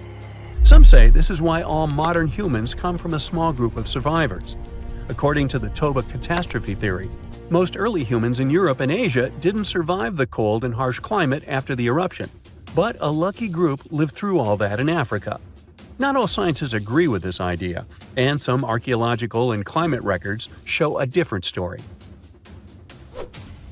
Another volcano that changed the world in a big way was Mount Tambora in 1815. The next year went down in history as the year without a summer. It was cold and rainy, and there was snow and frost even in the middle of summer, especially in Europe and North America. This happened because the volcano sent out a lot of sulfur dioxide into the sky, which spread all over the world and made the planet colder. When Tambora erupted, it caused huge tsunamis that smashed homes and took the lives of around 10,000 people. Afterward, about 80,000 more people passed away because of the consequences the eruption had caused in the world. The cold weather ruined crops, so food became really expensive. And because horses were the main way people traveled, the cost of oats that they ate went way up too. Some people even think this led to the invention of the bicycle in 1817 as a new way to get around. The eruption made the Earth colder for about 3 years. Now, even though the Tambora eruption was so powerful, Krakatoa, another volcano in Indonesia, stole the show when it erupted in 1883. It was just easier to spread information about it through telegrams and photos.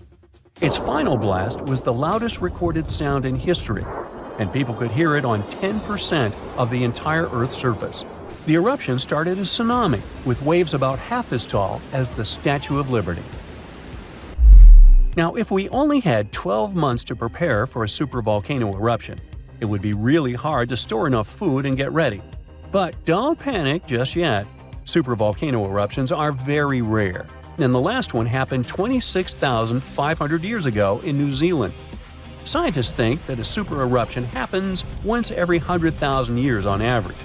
But the sad part here is that the Earth doesn't follow a perfect timeline. There could be clusters of super eruptions with shorter gaps between them and then longer quiet periods. Since there have already been 2 super eruptions in the last 100,000 years, there's always a chance one could happen again sooner than we expect. Plus, although there are places like Yellowstone and Long Valley where we expect volcanoes to erupt, there are less obvious possible hotspots. In Chile, there's a volcano called Laguna del Maule that has erupted in the past and left behind a huge crater. Over the last 20 years, the ground there has been swelling really fast, rising up to almost 1 foot a year. Some people are worried that this could be a sign of a big eruption coming. But scientists say there's not enough magma yet to cause a super eruption. In Bolivia, the Jutarancu volcano is also acting up. It's part of a group of volcanoes that have caused super eruptions in the past. Since the 1960s, the ground around Jutarancu has been lifting, but the last eruption was 250,000 years ago. Even though the magma might be rising, it's not enough to worry about just yet. The chances of a super eruption happening during our lifetime are 1 in 1,400, which is pretty low, so you don't need to worry too much. But just like someone wins the lottery every week with very small chances, a super eruption could happen sometime in the future, and when it does, we'll need to be prepared. If all the volcanoes on Earth suddenly erupted together, it'd be loud. We'd also have around 1,500 of these formations bursting at once. Now, normally it's just 10 to 20 volcanoes that are active each day. But what would the world look like if they all blew their tops simultaneously? Geologists think it wouldn't be pretty. Even if only the land volcanoes erupted together, it would set off a chain reaction way worse than anything we've ever seen before. The 2 big problems would be ash and volcanic gases. While the explosions in lava would be damaging for people nearby, the real danger lies in what happens next. A thick layer of ash would cover the planet, blocking out sunlight completely. No sunlight means no photosynthesis, which means crops would fade away and temperatures would drop considerably. And all this ash cloud could remain in our atmosphere for up to 10 years. Now, ash aside, there's also acid rain to worry about. Volcanic gases like hydrochloric acid and sulfur dioxide would mix with the atmosphere and fall back down as acid rain.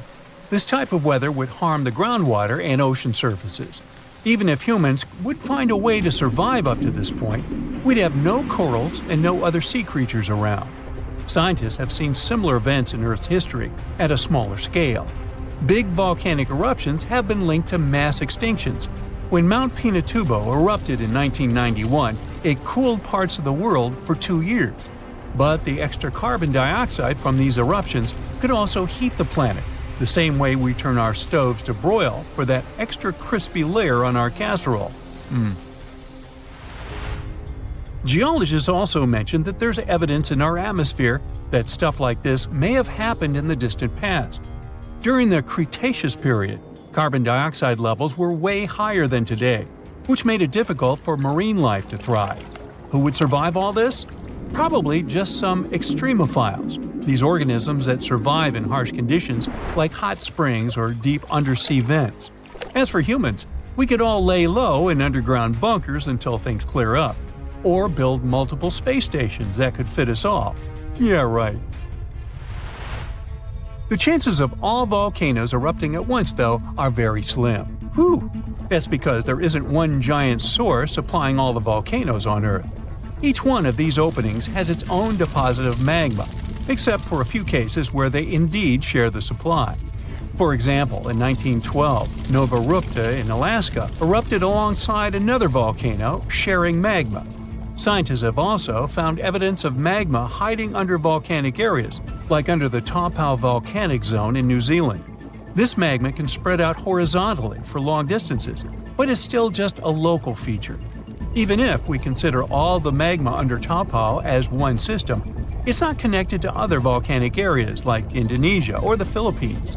Because the great majority are isolated, volcanoes can't sync up to erupt at once. The magma comes from different processes like mantle decompression or adding water to the mantle through subduction. There's no way to make all these different volcanoes erupt together because of how tectonics work. Now, that doesn't mean we won't see interesting volcano activity in the future. Take an underwater area near British Columbia, where recently about 200 small earthquakes per hour have been noted. Deep beneath the Pacific Ocean floor, off the coast of Vancouver Island, magma is set to erupt, heating the water so much that it'll bubble like soda. However, this event will likely go unnoticed by anyone other than scientists. The anticipated eruption will most likely happen around 3 miles below the ocean surface. Scientists explain that the earthquakes range from negative to 4.1 magnitude, meaning only those nearby would feel any tremors. This unusual activity gives us a rare opportunity to study how the Earth's crust forms. The magma beneath the ocean floor is estimated to be almost 1,500 degrees Fahrenheit, but will cool rapidly upon eruption and contact with water. This runny rock will solidify upon contact with the seafloor, turning black quickly. This event will be useful for biologists too, who will have the opportunity to study the marine animal's response to any changes, like run! Antarctica, often seen as a vast icy continent, also holds a volcanic surprise beneath its frozen surface. Researchers have identified over 130 under the western ice sheet alone, making it the largest volcanic region on Earth. Most of these volcanoes, about 90, were only recently discovered in 2017. But could any of these Antarctic volcanoes actually erupt? Well, it depends on which volcano we're talking about. While these formations are relatively young in geologic terms, it's hard for scientists to tell if they're still active or not. There are only 2 confirmed active volcanoes in Antarctica, Deception Island and Mount Erebus. The latter, standing tall as the highest peak on the continent, has been continuously erupting since at least 1972. It's known for emitting gas and steam, and sometimes even throwing out rocks in what are called strombolian eruptions. One of its most notable features is a persistent lava lake in its crater, a rare phenomenon due to specific conditions needed to keep the surface molten. For instance, it's fueled by a steady supply of magma from deep within the Earth's mantle. This continuous inflow of molten rock provides the material for the lava lake to exist. It also features low ambient temperatures. Despite its location in Antarctica, Erebus has relatively mild temperatures in its summit region because of the heat generated by the volcanic activity. This allows the lava lake to remain liquid rather than freezing over. Deception Island, another active volcano, last erupted in the 70s. While it's currently not showing signs of imminent eruption, it's being monitored closely for any concerning activity. Apart from these 2 being confirmed to be active, Antarctica is dotted with fumaroles, openings in the Earth's crust that release gases and vapors. Sometimes these fumaroles can create icy towers reaching heights of 10 feet. What we should focus on is maybe supervolcanoes. They're this type that has the potential to produce the most massive and destructive eruptions. Unlike the typical one, which has a single vent, Supervolcanoes have a vast magma chamber beneath the surface, spanning tens or even hundreds of miles in diameter. Their eruptions can have catastrophic effects on the surrounding area and even impact global climate patterns because of the amounts of ash and gases they spill out into the atmosphere. One famous supervolcano is the Yellowstone one, which some say is gearing up for another eruption. It has the capacity to unleash a colossal eruption, spewing over 240 cubic miles of material. As much as we'd like to predict its behavior, volcanoes don't stick to a calendar. On the contrary, eruptions simply happen when there's enough magma beneath the surface. There also needs to be enough pressure for the magma to travel upwards. As far as we can measure, these conditions are not currently met at Yellowstone. Sure, many volcanoes operate on a cyclical pattern, but that doesn't mean Yellowstone is overdue. In fact, Yellowstone has had just 3 major eruptions over the past 2.1 million years. Also, the term supervolcano refers to the formation's size, not necessarily how fussy it is. Yellowstone's monitoring is extensive, tracking seismicity, ground deformation, thermal emissions, gas, water chemistry, and surface changes. Signs of an eruption would include thousands of earthquakes over a short period. We'd also see deformation on the ground and weird gas emissions ahead of time. Stable, as it might look like for now, the consequences of it having a major eruption could look ugly. Ash dispersion could blanket a 500-mile radius, potentially disrupting Midwest agriculture and clogging waterways. Ash and gas emissions into the stratosphere could induce global climatic effects, making our planet colder for several years. And yes, we've seen some research that it shows there's more liquid molten rock under the Yellowstone volcano than scientists believe. But that doesn't translate to imminent danger. The ground suddenly starts shaking. Clouds of gas start forming in the sky, making it dark during broad daylight. Bits of the ground start swelling, lifting, and even collapsing. These are the telltale signs of a volcano that is bound to erupt. And this is what could easily happen again with Mount Spur. It's only about 75 miles from Anchorage, one of Alaska's busiest cities. More than half of the population of the northernmost state of the US live there. There's also a huge amount of air cargo that passes through its international airport daily. So anytime a volcano this close to such a vital hub begins to get restless, people start paying attention. Just FYI, approximately 350 million people in the world live within the danger range of an active volcano. That means that around 1 out of 20 people live in an area at risk of volcanic activity. Alaskans probably wish that Spur's reawakening was fiction, but it's actually true. The Alaska Volcano Observatory picked up on several of these "I'm about to erupt" signs from Mount Spur. So much so that they raised the alert level to yellow, which means unrest above normal background levels. Spur erupted twice in the 90s, and it was pretty intense. If we were ranking volcanic eruptions on a scale from 1 to 10, these eruptions would rank a 6 or 7. Not that terrible, but still worth 10 to 17 million in damages. However, these numbers are nothing compared to Alaska's 1988 Redoubt eruption, another volcano that erupted and summed up a staggering $345 million in damages. Mainly because its ashes hit aircraft engines, such as the KLM 747 that lost power after all its engines went off due to the ashes. If people weren't paying attention to Alaska's unstable geology before that, well, they surely started to after it. When you think of the hazards of volcanic activity, the first thing that might possibly pop in your mind is Pompeii, Italy. Of course, that's the worst-case scenario, a city being engulfed by lava. Spur may seem innocent compared to Vesuvius, but it still took its toll. The last time it erupted in the 90s, and it threw volcanic aerosols over 60,000 feet into the atmosphere. Let's get our science straight here. Think of volcanic aerosols like liquid particles that are released into the atmosphere during an eruption. These particles are usually created when gases from a volcano, such as sulfur dioxide, combined with water and other particles that exist in our atmosphere. These aerosols can actually cool the Earth's surface since they reflect sunlight directly back into space. And that's not the worst part. It can stay in the atmosphere for several years after an eruption, causing lots of health issues. The eruption unleashed blazing fast avalanches of hot gas and ash called pyroclastic flows, along with thick, muddy floods known as lahars. Oh, and there were also the massive volcanic boulders. These rock chunks were huge, some over 3 feet long, and they blasted out from the volcano like nature's cannonballs, landing more than 6 miles away.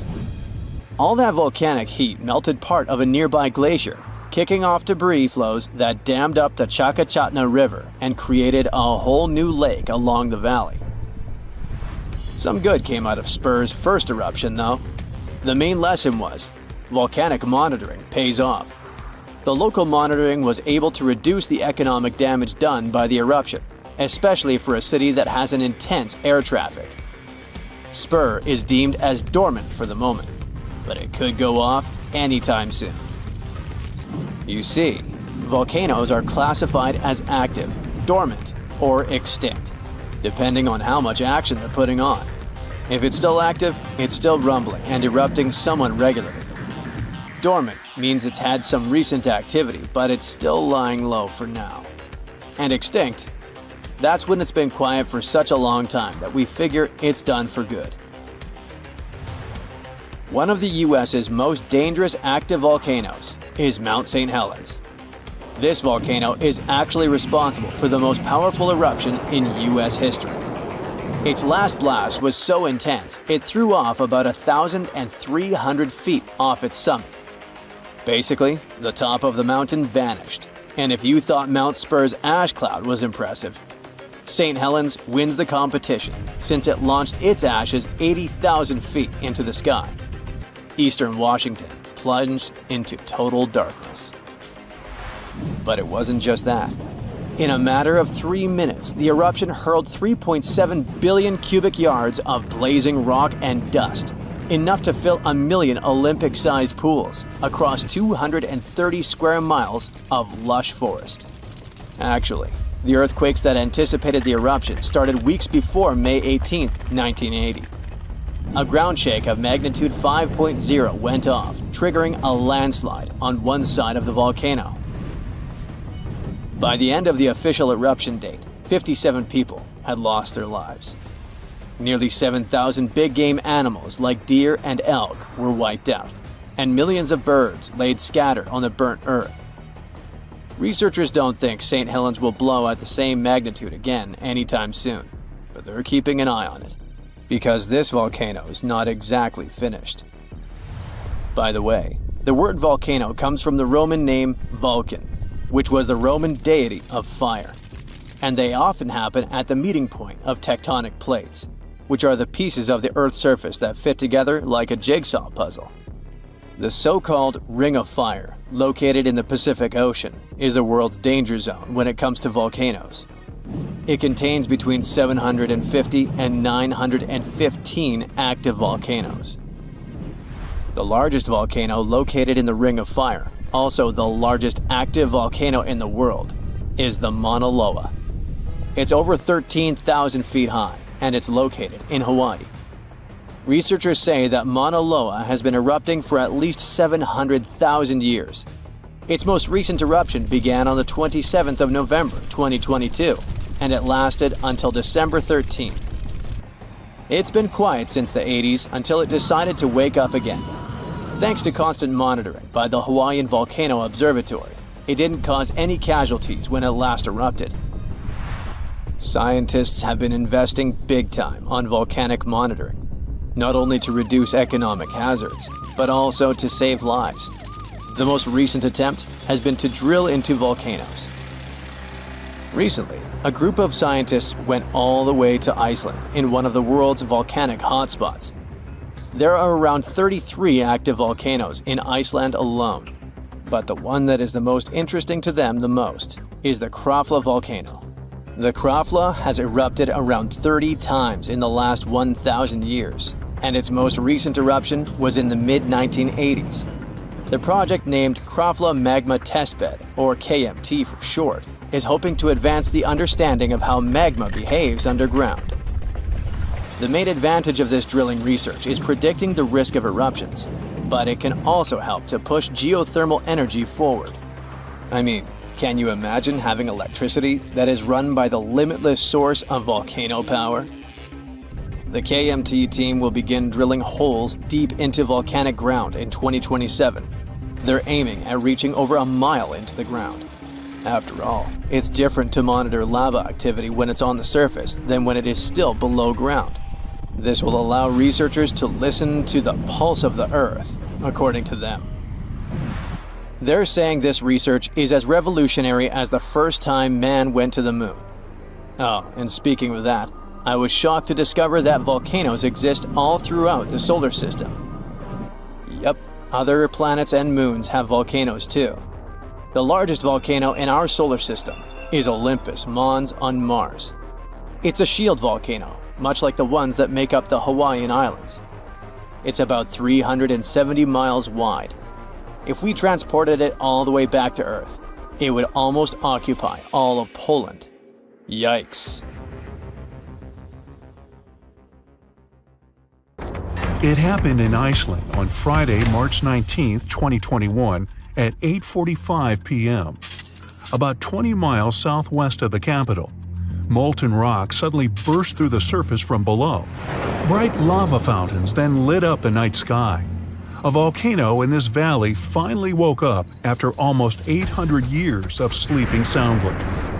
We divide volcanoes into three categories: active, dormant, or extinct. Around 1,900 of them around the globe are considered active. That means they've erupted in the recent past and will likely do it again in the possible near future. Dormant volcanoes haven't popped off for a long time, but they still may in the future. You could say they're sort of sleeping. As for extinct ones, those guys haven't done anything in more than 1 million years. The eruption in Iceland wasn't super explosive, and this all happened 6 miles from the nearest town, so everyone was perfectly safe. Many even came to see it up close, while other brave visitors tried to fry eggs and bacon on the lava. Just be careful not to burn your breakfast black. Lava can be over 2,000 degrees Fahrenheit. It burns everything in its path. Yet it also produces some of the most fertile land for agriculture. This eruption gave a relatively small amount of lava at first, but it's been spreading across the valley in different directions, forming a sort of shield that's constantly growing. You can never really predict how fast a lava flow will be until you see it. It all depends on how thick it is and how steep the mountain slope. Lava can ooze slowly at about 20 feet a minute, a fraction of the average person's walking speed. Or it can flow as fast as 30 miles per hour, which even the fastest person on Earth can't outrun. But the lava isn't even the most dangerous thing about volcanoes. That would be the toxic gases spewing from the eruption. And those spread faster and further than the lava flow. Luckily, in Iceland's case, the wind has been blowing these gases away from residential areas. Scientists weren't surprised this volcano erupted. They knew it was coming. Increasingly stronger earthquakes had been shaking this area for the past 15 months.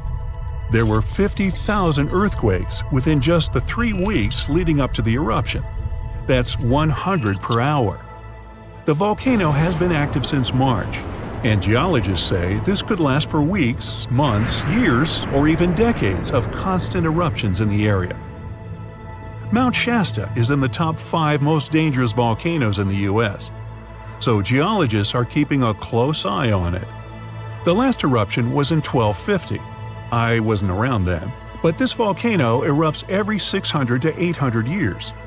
Which means, tick-tock, we're due any day now. About an hour from Portland, Oregon, there's an active volcano that last erupted in the 19th century. Next time it goes off, scientists think it'll produce larger amounts of ash and dust. This could cause an electrical blackout and make water unsafe to drink in the area. But the experts pay close attention to Mount Hood. They'll be able to give plenty of warning so people can react in time. Kilauea is one of the most active volcanoes in the world. It's been erupting almost constantly since 1983, making it also one of the longest eruptions known on Earth. It's the youngest land volcano in Hawaii. Volcanoes can take thousands of years to form, but others can pop up practically overnight.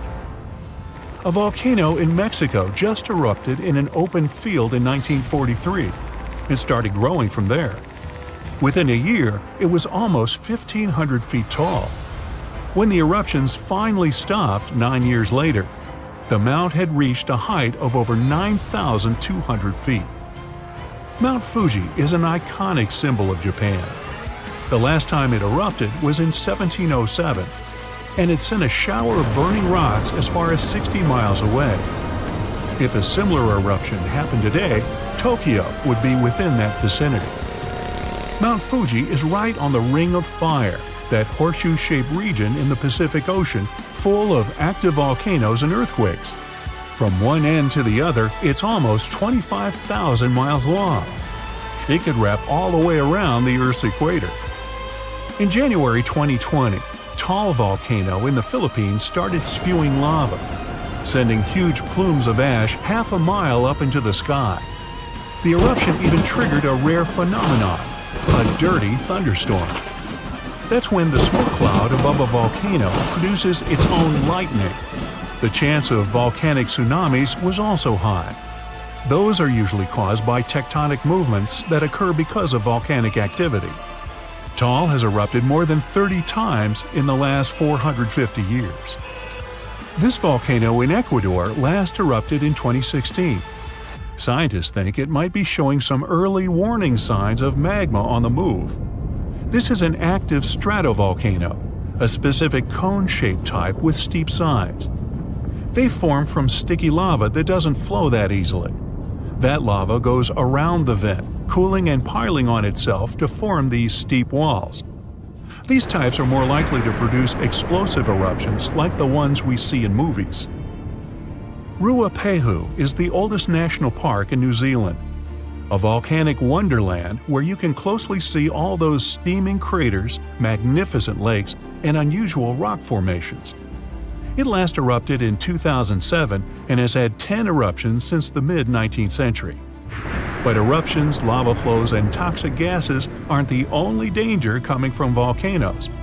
There's also a thing called lahar, a kind of volcanic mud flow of debris. In between eruptions, snow melts and a lake forms in the caldera. If the last eruption brought mud, ash, and rocks in the lake, it becomes dangerously full. In that case, only a temporary dam holds it back. Indonesia has the biggest number of active volcanoes in the world, including one called Anak Krakatoa. It means child of Krakatoa, and its famous parent isn't far away. A huge tsunami in 2018 partially woke Junior, a scary thought since Senior had one of the most powerful eruptions ever seen on this planet in 1883. Krakatoa's boom was the loudest sound ever heard. People over 2,000 miles away could hear the explosion. The sound wave circled the globe 7 times, and scientists say it's hard to predict this volcano's eruption patterns. Mount Yasur in Vanuatu is one of just a few volcanoes in the world where you can see a lava lake. Tourists even go there to peer over the edge and get a look at the burning, bubbling lake below. Well, except for when the volcanic activity goes to levels 3 and 4 out of 5. That means there are more intense earthquakes, volcanic tremors, or steam, gas, or ash ejections. Then this place is off limits because, duh. This volcano in the DR Congo has the most active and largest lake volcano in the world. And all that lava is unusually fluid, meaning it travels faster and further than the stuff coming out of most volcanoes. It's certainly not amongst the tallest ones, but Ethiopia's Erta Ale is unique in that it has a lava lake almost constantly, which is pretty rare. The locals call it a smoking mountain because its lava lake often causes eruptions. This volcano is near the Danakil Depression, one of the hottest places on our planet. Merupi has been erupting on a regular basis since the mid-16th century. This volcano helps scientists do crucial research on how eruptions work and how they can warn people in time. After it was dormant for a while, this volcano in central Mexico sprang back to life in 1994. Ever since then, it's been producing huge mud flows and strong explosions in unpredictable intervals. In the past, enormous eruptions coming from this giant buried entire cities in pyramids. Imagine staying in a hotel and waking up to the magnificent view of a massive volcano covered in glowing rivers of lava and clouds of ash. When it lets off heat, visitors to this area in Guatemala take a chance to roast some marshmallows there. One of the most active volcanoes on Earth is on a small island north of Sicily. Stromboli has regular explosions, together with glowing lava coming from vents inside the crater. Not too far away is Etna, Europe's most active volcano and one of the biggest continental ones in the world. By the way, Earth definitely isn't the only planet with volcanoes. The largest one in our solar system is on Mars. It would cover the entire state of Arizona, and it rises nearly 3 times higher than Mount Everest. Ooh, don't look down. At this very moment, scientists are getting ready to explore the Earth's deepest layers, where temperatures are insanely high and the pressure is crushing. It might sound like a plot from Journey to the Center of the Earth, but it's for real. By 2026, the Katla Magma Testbed Project plans to drill into an active volcano in Iceland. Their goal is to search for magma. Yep, that boiling molten rock that we often associate with destruction. It is a high-risk mission and a huge technical challenge, but the payoff can transform our future. This isn't our first attempt to journey to the center of the Earth. Back in 1959, Hawaii witnessed a breathtaking spectacle as red-hot lava violently erupted from 400-foot Kilauea Iki crater. Over the next 5 weeks, lava fountains erupted in 17 major bursts, with the tallest reaching a record 1,900 feet. This spectacular and terrifying event left behind a glowing lava lake in the crater. A few months after the eruption, the lava began cooling and forming crusts. That was a perfect chance for scientists to drill into that lake, see what was going on beneath it, and collect data about the magma reservoir. Over the next 2 decades, they kept coming back, digging a little deeper each time. By 1979, they managed to get 173 feet down. Up to that point, it was the closest we had ever come to an actual magma chamber. And by that, I mean the underground pool where magma sits before eventually rising to the surface and causing a volcanic eruption. Decades later, the dream of reaching magma finally became a reality. We are now in Iceland in the year 2009. The Iceland Deep Drilling Project has just kicked off. Their goal is to transform the Earth's inner heat into clean energy for everyday needs, such as heating homes and supplying hot water for baths. You see, using heat from the Earth's interior to make energy isn't new, but it usually comes from hot water underground, not directly from a freaking scorching magma chamber. That's why the Iceland Deep Drilling Project was such a big deal. Magma could be a clean, renewable power source. And since it's hotter than the geothermal energy we normally use, it could generate a lot more power. Iceland is a natural choice for this kind of project. Known as the land of fire and ice, this country is home to some of the most active volcanoes on the planet. One of the most popular ones is Katla, a volcanic caldera of about 6 miles in diameter, located north of the island. So, the initial plan of the Iceland Deep Drilling Project was to go there and excavate 13,000 feet deep. But something unexpected happened. When they were only 6,900 feet down, the drill hit magma. Wow! On one hand, it was exciting, because, well, we finally found it. And just like that, Katla became the first place in the world where we know exactly where magma is. But on the other hand, their equipment wasn't prepared or built for it, and the molten rock basically corroded their infrastructure, bringing the project to an end. Instead of being a failure, this accidental discovery gave us a ton of valuable data. We realized that, with the right equipment, drilling in such extreme heat is definitely possible. Scientists found that these underground molten pools can in fact produce a significant amount of geothermal energy. And most importantly, we learned exactly where the magma was. That brings us to the current Katla Magma Testbed project. This scientific program aims to create the world's first magma center. The idea is to set up a base where scientists can safely work with magma and have all the necessary infrastructure to run experiments on volcanic risks and geothermal energy. So that's like the basic idea. But their real plan is to return to Katla, drill back into it, and create a gateway to the magma chamber. The goal is to understand its potential for generating energy, study its properties, and see if we can use it safely and efficiently. If they pull this off, it could provide a nearly endless source of geothermal energy for Iceland's homes and buildings.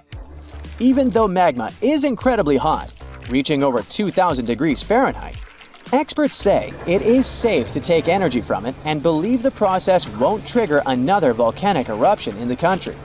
They're so sure about this, partly thanks to the Iceland Deep Drilling Project. But this whole process isn't like drilling for oil or gas. It's way more challenging and risky. Magma is not just extremely hot, it's molten rock, which can wreck equipment and pose serious safety issues.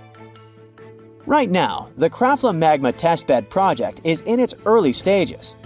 Scientists and engineers are working hard to develop the tech needed to drill into magma safely. They're testing new drilling techniques, creating heat-resistant materials, and running simulations to figure out what happens when you actually drill into a magma chamber. They hope that by 2026 they will be ready for the next step, which means going back to Katla and drilling all the way down towards the magma chamber. It might take 2 months to reach it. Their plan is to drill a single hole that will go right into the magma body and hopefully keep the equipment running there for many years. If they succeed, scientists also plan to add special sensors down there to measure and monitor pressure. This could help predict eruptions better and prevent disasters, like what happened with Mount St. Helens in the United States. In 1980, this volcano erupted, causing massive destruction and claiming over 50 lives. The eruption was so intense that it completely blacked out sunlight in Spokane, Washington, which is about 250 miles away. While that sounds terrifying, it's nothing compared to a super eruption, like the one that happened over 70,000 years ago at Toba volcano in Indonesia. This disaster was about 1,000 times more powerful than Mount St. Helens. Toba is just one of the 20 supervolcanoes on Earth. A supervolcano is what people call a volcano that can produce an eruption of magnitude 8. These eruptions, known as super eruptions, are the largest and most explosive ones. They could have global consequences by affecting the climate and causing widespread destruction. For example, if Yellowstone had a super eruption today, the surrounding states of Wyoming, Idaho, and Montana would be directly affected. They could be hit by hot avalanches of volcanic ash, gases, and rocks that might reach temperatures of up to 932 degrees Fahrenheit and speeds of over 180 miles per hour. This nightmarish scenario is a real possibility, but predicting when it might happen is almost impossible. Volcanoes don't follow a precise schedule, so it is hard to predict when a supervolcano will erupt next. That is also why the Katla Magma Testbed is so crucial. By examining a volcano's activity from within, scientists could potentially predict eruptions with much more accuracy. As you might have guessed, drilling into magma is definitely uncharted territory, but the potential benefits are huge.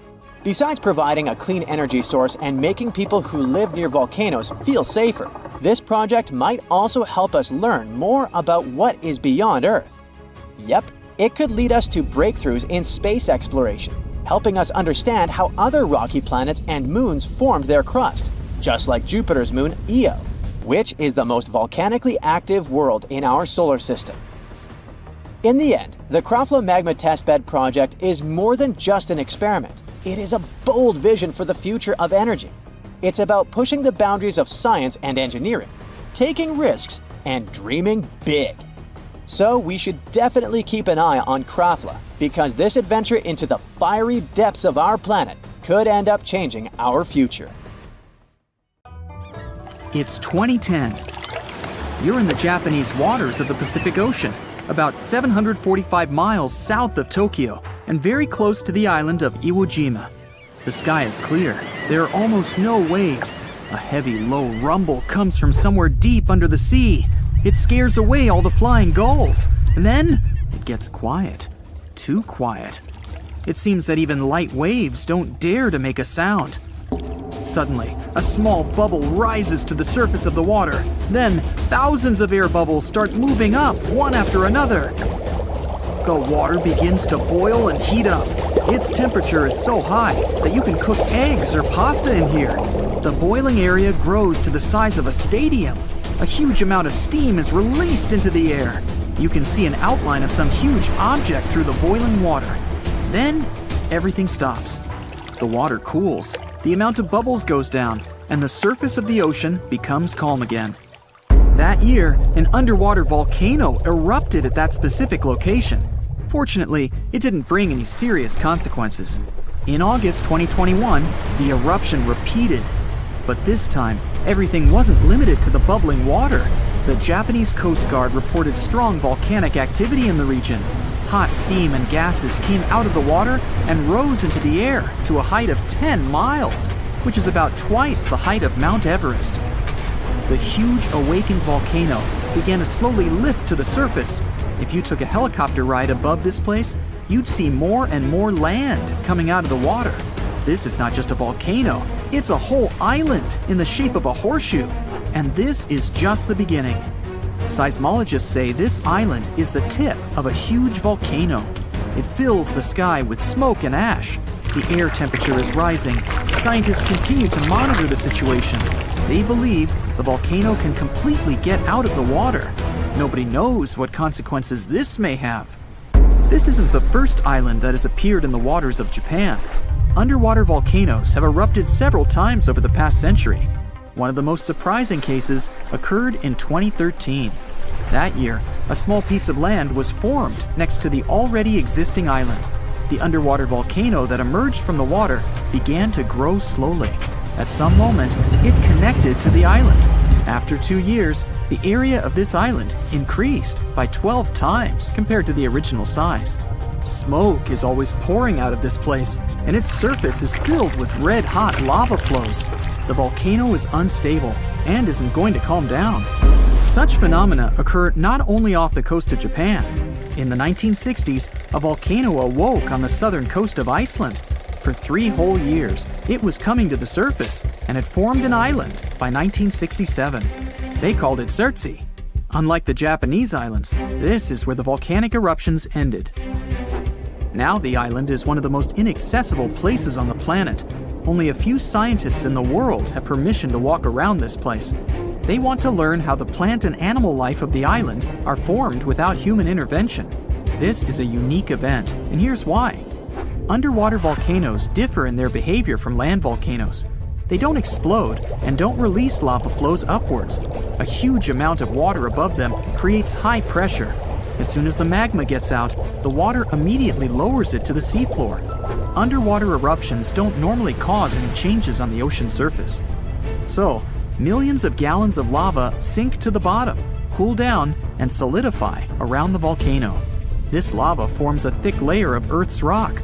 To make an island appear on the surface, an underwater volcano needs a lot of magma. The next eruption creates another thick layer. Millions of years pass, and passive lava flows form mountains. Constant eruptions increase the height of the seabed. Layer by layer, the cooled lava rises higher and higher, and then, one day, it appears on the surface in the form of an island. Often, underwater volcanoes don't reach the surface and fall asleep forever. Such volcanoes are called seamounts.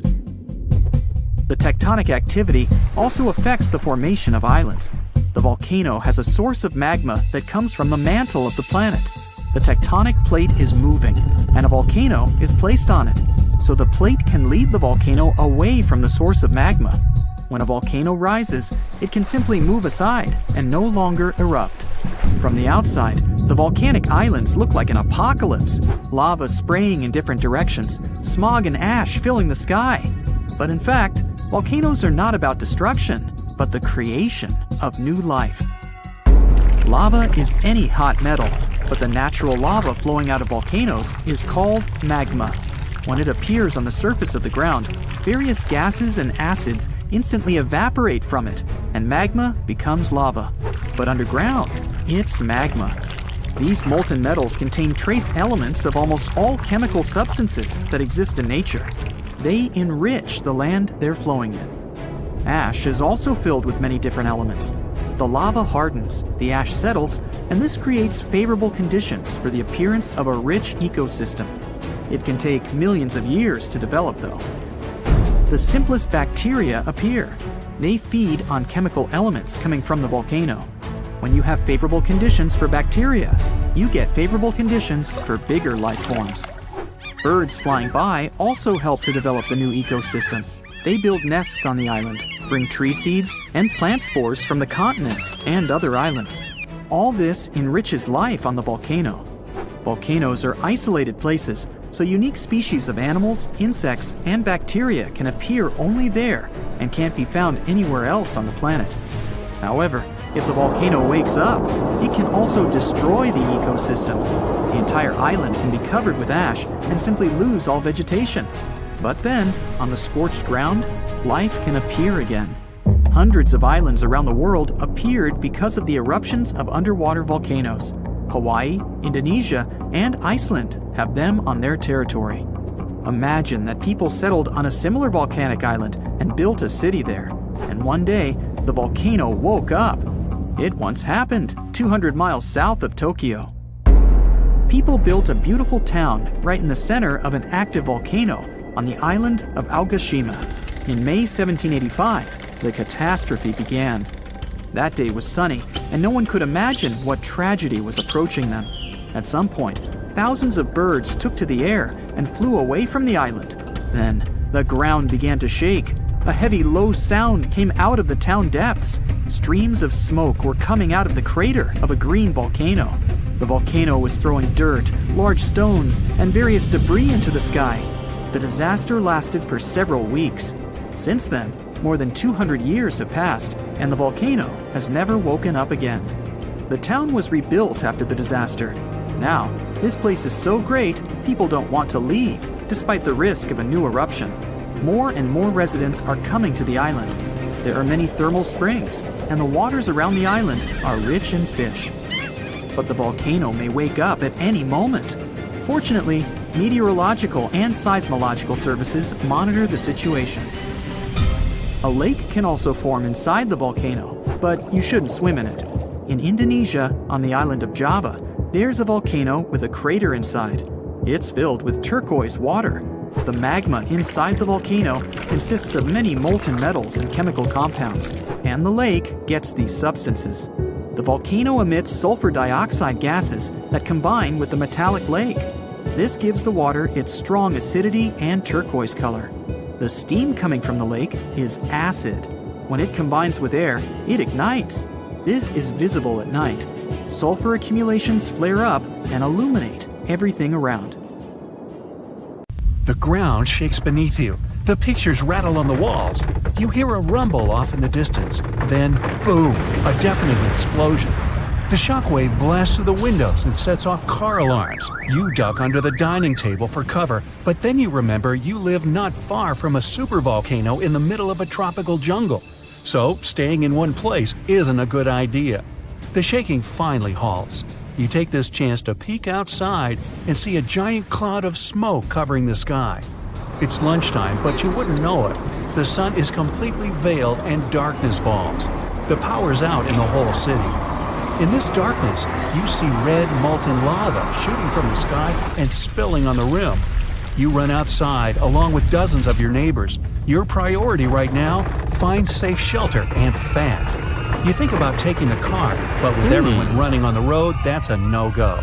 So you run on foot where the crowd is going. Supervolcanoes are in a league of their own when it comes to natural disasters. Surprisingly, it's not all about size or height. A volcano is dubbed super if it erupts more than 240 cubic miles of magma. That's more than enough to overfill Lake Erie. It must also have a history of erupting and a magnitude of 8 on the Volcanic Explosivity Index. The largest active volcano on Earth is Hawaii's Mauna Loa. It's so big, it would cover the entire state of Rhode Island plus some.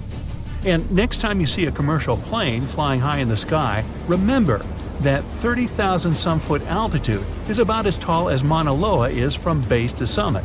It's technically taller than Everest when you measure it like that, yet it's not considered a supervolcano. So you're running along the dark road not knowing and barely seeing where to go. Then, all of a sudden, a massive flaming boulder smashes through the bridge in front of you. You and everyone else are now stranded on the side of the volcano as it's getting more chaotic each second. Most of the crowd disperses, finding their own ways to safety.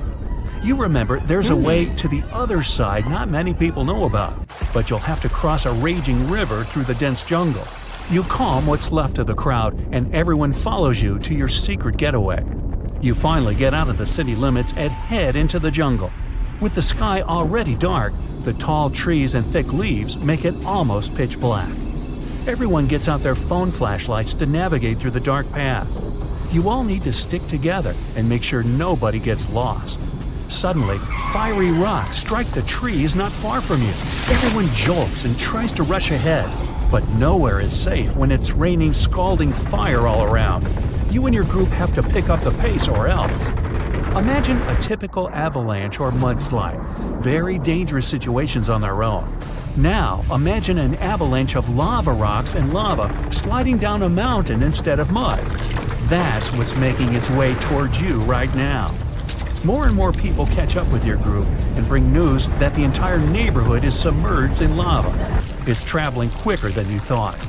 You can never really predict how fast a lava flow will be until you see it.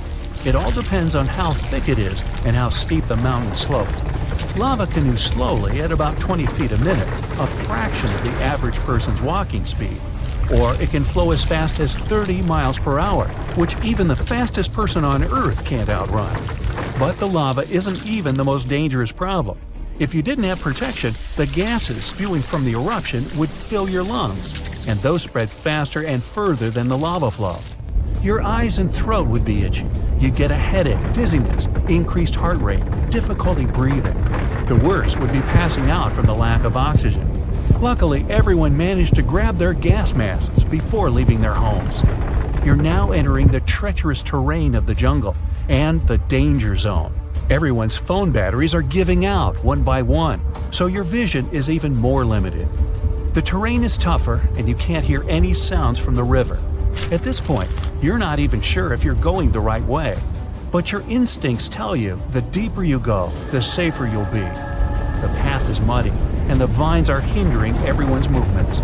That's when you hear something big running through the jungle. It's coming up on you fast. You can't see a thing until it's right up on you. A bear! And there goes a rhino. Wild cats, domestic cats, dogs, different creatures of all sizes and species. They all come running through the jungle right past you. You and your fellow humans aren't the only ones fleeing from the eruption. The rumbling is still going on. Before you know it, a shower of fire rocks strikes right behind you and ignites parts of the jungle.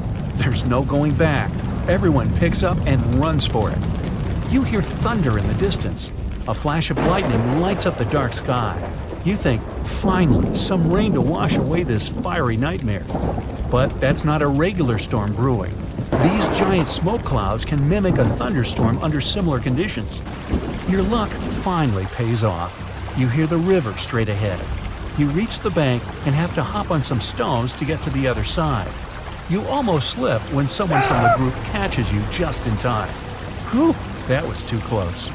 Not far down the river is a large waterfall leading straight to a shallow lake with sharp rocks at the bottom. The ash from the lava falls like snow, covering most of the trees and landing on the river. Ash is one of the most dangerous things about volcanic eruptions. You're soaked to the bone, but it's a lot better than ash and smoke. And then the rest of the group follow. The next thing you know, the river starts steaming as lava meets the bank and runs into the water. You try your best to speed things up. The lava can heat this water up to dangerous levels, and there are still people slowly crossing the river on the slippery rocks. Luckily, you manage to get everyone across. Well, almost everyone. You turn around and see someone's leg got caught between two rocks. The lava continues to pour into the river. You can feel the heat of the steam. You rush back to this person and try to pull them out. Their leg won't budge. Someone else from the group comes to help, and you're finally able to pull them out in the nick of time. You and everyone else, now exhausted from your trek, keep going as far as possible. That's when you see the main road that connects you to the broken bridge. There are others on the road that got out safely, and even some cars filling up with survivors and heading fast out of the area. The volcano is still spewing lava, and the entire city is flooded with it. What was once your town now looks like a giant burning lake. Planes and helicopters can't fly because of the smoke and ash, so don't count on an air rescue. You're still at risk even though you're on safer ground, so it's still too early to celebrate. Everyone continues to move away from the city. The further, the better. The ground continues to shake, but this time it's even more intense than before. Supervolcanoes are powerful enough to cause many earthquakes, but it's a good thing you're out in the open, far from the buildings and debris in the city. Now, back to reality. Rest assured that a volcanic eruption of this intensity won't happen for a very long time, as in millions of years. Besides, thanks to warning systems and humanity's preparation for such an event, it's extremely rare for even a regular volcano to do as much damage as it could. So, don't scratch Yellowstone off your travel list just yet. In 79 CE, the Vesuvius volcano erupted and burned down two beautiful cities of the Roman Empire, Pompei and Herculaneum. Many of you have probably heard about this tragic story. However, few people know that in the middle of the 18th century, archaeologists discovered ancient scrolls from that time amongst the ruins of Herculaneum. For any scientist or historian, such a discovery is a treasure trove that offers insights into the thoughts and lives of people from over 2,000 years ago. However, the problem was that 1,800 scrolls were found in very poor condition, singed by the heat of the volcano, coated in ash and soot. They had become hardened black lumps. Brittle as coal, any careless movement could destroy them. Scientists were aware that invaluable knowledge from an ancient Roman library was concealed within, and endeavored to decipher the texts. One method was to cut the scrolls in half and scrape off the thin layers of solid dust and ashes. Then, the researchers created a special machine that could slowly unroll the scrolls. They managed to read a few words, but unfortunately, such methods damaged and even destroyed some of the artifacts. In those instances, archaeologists could only wait for advancements in technology that would allow them to unfold and read the scrolls. And finally, this day has arrived. Artificial intelligence has now enabled researchers to decipher texts written 2,000 years ago, even though the inscriptions on the scrolls were charred and nearly illegible. Initially, scientists scanned the scrolls and created high-resolution digital models. This process allowed specialists to identify the areas where ancient ink had altered the texture and shape of the papyrus fibers. In the regions where ink was applied, the papyrus was slightly thicker and contained a higher level of carbon, the key component of the ink. The researchers developed a machine learning model capable of detecting these subtle details within the papyrus. They uploaded thousands of 3D images of the scrolls to the internet, inviting people to collaborate with AI in decoding the text. During the early stages, the system occasionally made errors, making human assistance essential. To incentivize participation, scientists and investors from Silicon Valley offered $1 million to anyone who could successfully decode the texts. This initiative significantly accelerated the process, resulting in the deciphering of several passages from the ancient works. Fragments of the first transcripts are like a blog about how to enjoy life. The author of the scroll, Philodemus, was a follower of the Greek philosopher Epicurus, who considered pleasure and luxury the highest goal in his life. So, Philodemus thought so too. We do not right away believe things that are scarce to be absolutely more pleasant than those which are abundant. It feels as if it was written by some modern influencer talking about a detox program or a diet. It seems that people who lived 2,000 years ago were almost the same as modern ones. Philodemus was apparently a wealthy man, because he lived in a villa that may have belonged to Julius Caesar's father-in-law. In his works, the author criticized the Stoics, who couldn't say anything about pleasure at all. Philodemus was such an ardent fan of Epicureanism that one of the scientists compared him to a guy who collected albums from only one band and nothing else. Several hundred Herculaneum scrolls remain unread. Scientists believe that they may contain works by Aristotle, Homer, Sophocles, and the Stoics. Fortunately, with modern AI technologies, the decryption process will go on much faster. But how did historians and linguists decipher ancient texts in the past centuries? It was actually a very difficult mental job. Let's say you found an ancient slab in the 19th century somewhere in Greece. To understand what was written there, you'd have to compare it to several other deciphered plates with similar writings of that era or similar languages. Letter by letter, symbol by symbol, you'd be deciphering ancient writings for several months or even years to figure out, say, the recipe for ancient mashed potatoes. Fortunately, with the development of computer technology, those days are long gone. Now, all ancient scrolls can be scanned and uploaded to a database on a computer. You may not even have to decipher the text for a long time if the computer finds a match of characters in other ancient manuscripts. But even if you have a perfectly preserved piece of papyrus or an ancient book where all letters are visible, this doesn't mean that you and AI will be able to decipher it. One of the most famous encrypted texts is the Voynich manuscript. This work, which consists of 240 colorful pages, was acquired by Polish bookseller in 1912. He found that book intriguing because of astrological symbols, unknown plants, and unusual human figures drawn on its pages. And all this was accompanied by handwritten texts. The author had beautiful, clear handwriting, but the language of the book is still unknown. Someone wrote this art book around the beginning of the 15th century and divided it into 6 sections devoted to botany, astronomy, biology, cooking, medicine, and cosmology. Many scientists and linguists have tried to decipher the mysterious drawings with inscriptions, but no one has gotten reliable results. Even AI couldn't help this difficult task. Some believe that this book is dedicated to science, and others believe that it contains knowledge about witchcraft. Perhaps it's a mix of science and magic. According to one version, the manuscript is a medical textbook that copied information from other scientific works from the Middle Ages. Before the invention of the printing press, people copied books and rewrote them by hand without worrying about copyrights. It's possible that the author of the manuscript outlined all their knowledge about herbal medicines and the influence of astrology on health. People in the past believed that the state of the body and stars in the sky were connected. The coolest thing is that the book has been scanned. You can download it in high resolution and try to decrypt it yourself. Who knows? Maybe you will succeed and get some ancient secret knowledge. An unknown language or poor text condition may not always be a problem for linguists. Imagine that you open some copy of classical literature dated to the 19th century.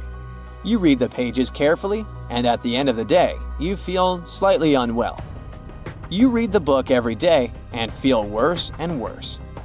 At some point, you go to the hospital, and doctors tell you that you've been poisoned. Yeah, sometimes working with old books can be literally dangerous for your health.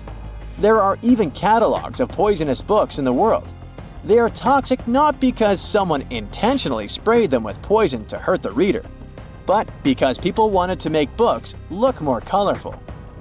Recently, 2 such books have been withdrawn from the National Library of France because of their bright green covers. The pages were ordinary, but the hardcover could have been coated with arsenic. The mass production of books took place in the 19th century. Book publishers wanted to release as many copies as possible, so they used not expensive leather covers for them, but cheaper fabric options. To make a book attractive to customers, they painted them in bright green, yellow, red, and other colors.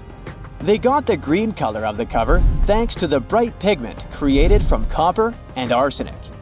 It was a very cheap dye, but brighter than other dyes containing copper carbonate. An arsenic dye was used not only for books, but also to create candles and wallpaper. The problem was that the dye's pigment decomposed quickly and released toxic carcinogenic fumes. Arsenic caused severe health problems. People calmly lived in their homes and couldn't understand what was happening to them. The same thing happened to many readers of that time. It was only by the end of the 19th century that people stopped selling toxic items. Now, to read a poisonous book, if you want to do it that is, you have to wear gloves and a protective mask. And after work, wash your hands thoroughly. Iceland Volcano in Indonesia is not your ordinary lava-belching mountain. Instead of producing black smoke and red lava, as most volcanoes do, this eccentric guy lets out a blue flame and electric blue lava. This phenomenon occurs because the volcano contains some of the highest levels of sulfur in the world, and when the sulfuric gases interact with scorching air and get lit by the molten lava, they start to turn blue. Unfortunately, you can see this mesmerizing sight only at night, but you can smell it all day long. By the way, the world's largest acid lake is also located inside this crater. The Dead Sea has a high concentration of salt and minerals compared to other seas, even though it's technically a lake. Swimming is almost impossible, but people go there for the natural chemicals for the body. Floating on the surface is a great way to relax. This ancient body of water got its name because no macroscopic organisms can live there since it's 9.6 times saltier than oceans. Only a few bacteria and fungi can be found enjoying the salt. It's also Earth's lowest elevation on land at 1,400 feet below sea level. An underground crystal cave exists in Mexico, and it looks like some interstellar world. It's roughly 1,000 feet beneath the surface, with each spike measuring up to 35 feet in length and weighing up to 55 tons. These are some of the largest crystals in the world. Luscantire Beach is an endless strand of white sand dunes and azure water. But don't let the tropical vibes fool you. It's located in Scotland. That's why it mostly looks like this during May and June only. In December, the place gets only an average of 1 hour of sunshine per day, making it way more dramatic and monochrome. The Georgia Guidestones is a collection of giant stones in a star pattern. It has inscriptions in 8 languages, including Hindi, Chinese, and Swahili. It also has an astronomical calendar finished in 1980 and was built to last centuries. No one knows who built it or why. All the way over in sunny California is Sequoia National Park, home to the giant forest. It's been around for thousands of years. More than 8,000 of these colossal trees rule the land, including 10 of the largest living plants in the world. The General Sherman sequoia is estimated to be up to 2,700 years old and is recognized as the world's largest known living tree by volume. The famous stone heads of Easter Island have been around for hundreds of years. No one knows exactly why they were built. Some scientists think that local people believe the statues would make the soil more fertile. Soil analysis proved the heads did their job well. It's the best agricultural spot on the island. The chemical composition of the ancient hot springs in Pamukkale, Turkey, makes the water pouring over the edge look magical. They're not only good for cleansing your body, but the mind too. All the way in Saudi Arabia is a rock sliced perfectly in the middle with 2 pieces sitting parallel. What makes Al Nasla so unique is that it wasn't artificially done, but is a result of nature's work over the years. Now, this glacier may look like someone dropped tons of red paint in the middle of Antarctica, but it's actually the natural color. Blood Falls is a result of extreme salted water mixed with iron oxide, giving out this eerie vibe in the middle of nowhere. In early May 2018, New England observed one of the scariest and most dangerous phenomena ever, a super long-track tornado. The frightening natural phenomenon started not far from Charleston, New Hampshire, and traveled toward the town of Webster in Merrimack County. It took the tornado 33 minutes to cover 36 miles and become the third on the list of the longest track tornadoes in New England. In the Philippines, you can swim in some of the most crystal-clear waters and discover an underwater world below you in the province of Palawan. The municipality of Coron has white sandy beaches with many small boats riding through the many amazing sceneries. Tristan da Cunha is a small volcanic archipelago in the Atlantic, with the only neighboring cities of Buenos Aires, Argentina, and Cape Town, South Africa. It takes 7 days by ship to get to this unique place. If you want to escape from the rest of the world, staying with the 280 locals will make you feel like you're away from everything. During the first week of January 2018, unusually cold weather in the northeast United States froze the Atlantic Ocean in North Falmouth, Massachusetts. What's more, the ocean was frozen so thoroughly that people were walking on the waves. Now, that's obviously something you don't see every day. Red sand is what makes this beach unique and why tourists flock to Tianjin, China. A red-colored plant called a Sueda salsa dwells in the saltwater. The whole beach is covered in red, with only the top layer of the sea visible. If there ever was a thing that said, "I defy gravity" out loud, it's the Stone of Damasco in Argentina. The huge 300-ton boulder stands precariously on the edge of a cliff and rocks a little bit from side to side in the wind. People even checked it by putting glass bottles under one of its edges. They exploded with another movement of the rock. Unfortunately today, you can't see this wonder of nature as it was a century ago. In 1912, the boulder suddenly dropped from its perch, which it had occupied for literally hundreds of years. The people of the nearby town of Tandil were so sad about this event that 95 years later, in 2007, they decided to restore the stone. They made a plastic replica of the rock and put it on the same spot and even in the same position. So, even today, coming by Tandil, you can see its famous balancing boulder. More of a symbol now, of course, because it's no longer rocking and only weighs 9 tons, but instantly recognizable nonetheless. Socotra is an alien-like island off the coast of Yemen in the Indian Ocean, with one of the most unique trees ever seen. It's called the dragon tree, and it can only be found on this amazing island. In 2008, it was labeled as a World Heritage Site. If you ever see a tight burning column of air, don't panic, it's not the end of the world. The creepy combination of whirlwind sounds and scorching inferno means that you have crossed paths with a fire tornado, also known as fire twister or fire whirl. This dangerous phenomenon occurs mostly during wildfires. These fires create a big area of super hot air just above the ground. When this scorching air gets mixed with the cooler air higher up, it results in a whirlwind that churns up burning debris and flames. The most powerful firenadoes can stretch hundreds of feet into the air. The House of Mystery in Gold Hill, Oregon, amazes its visitors with gravity-defying effects. You can't stand straight there, always leaning to the side and having to hold on to something for balance. Balls roll upwards. There's also a broom that stands perfectly still wherever you put it, unlike virtually everything else in the shack. The local Native American tribes called this place the Forbidden Ground, even before the house was built there, and they avoid approaching it. The owners of the shack, though, decided to turn it into an attraction, and they succeeded. They created an atmosphere of mystery around the place, and spread the news about it in newspapers and later on the internet, and voila! A perfect anomaly is made. In fact, it's no more than a curiosity, a human-made optical illusion that tricks your eyes and other senses.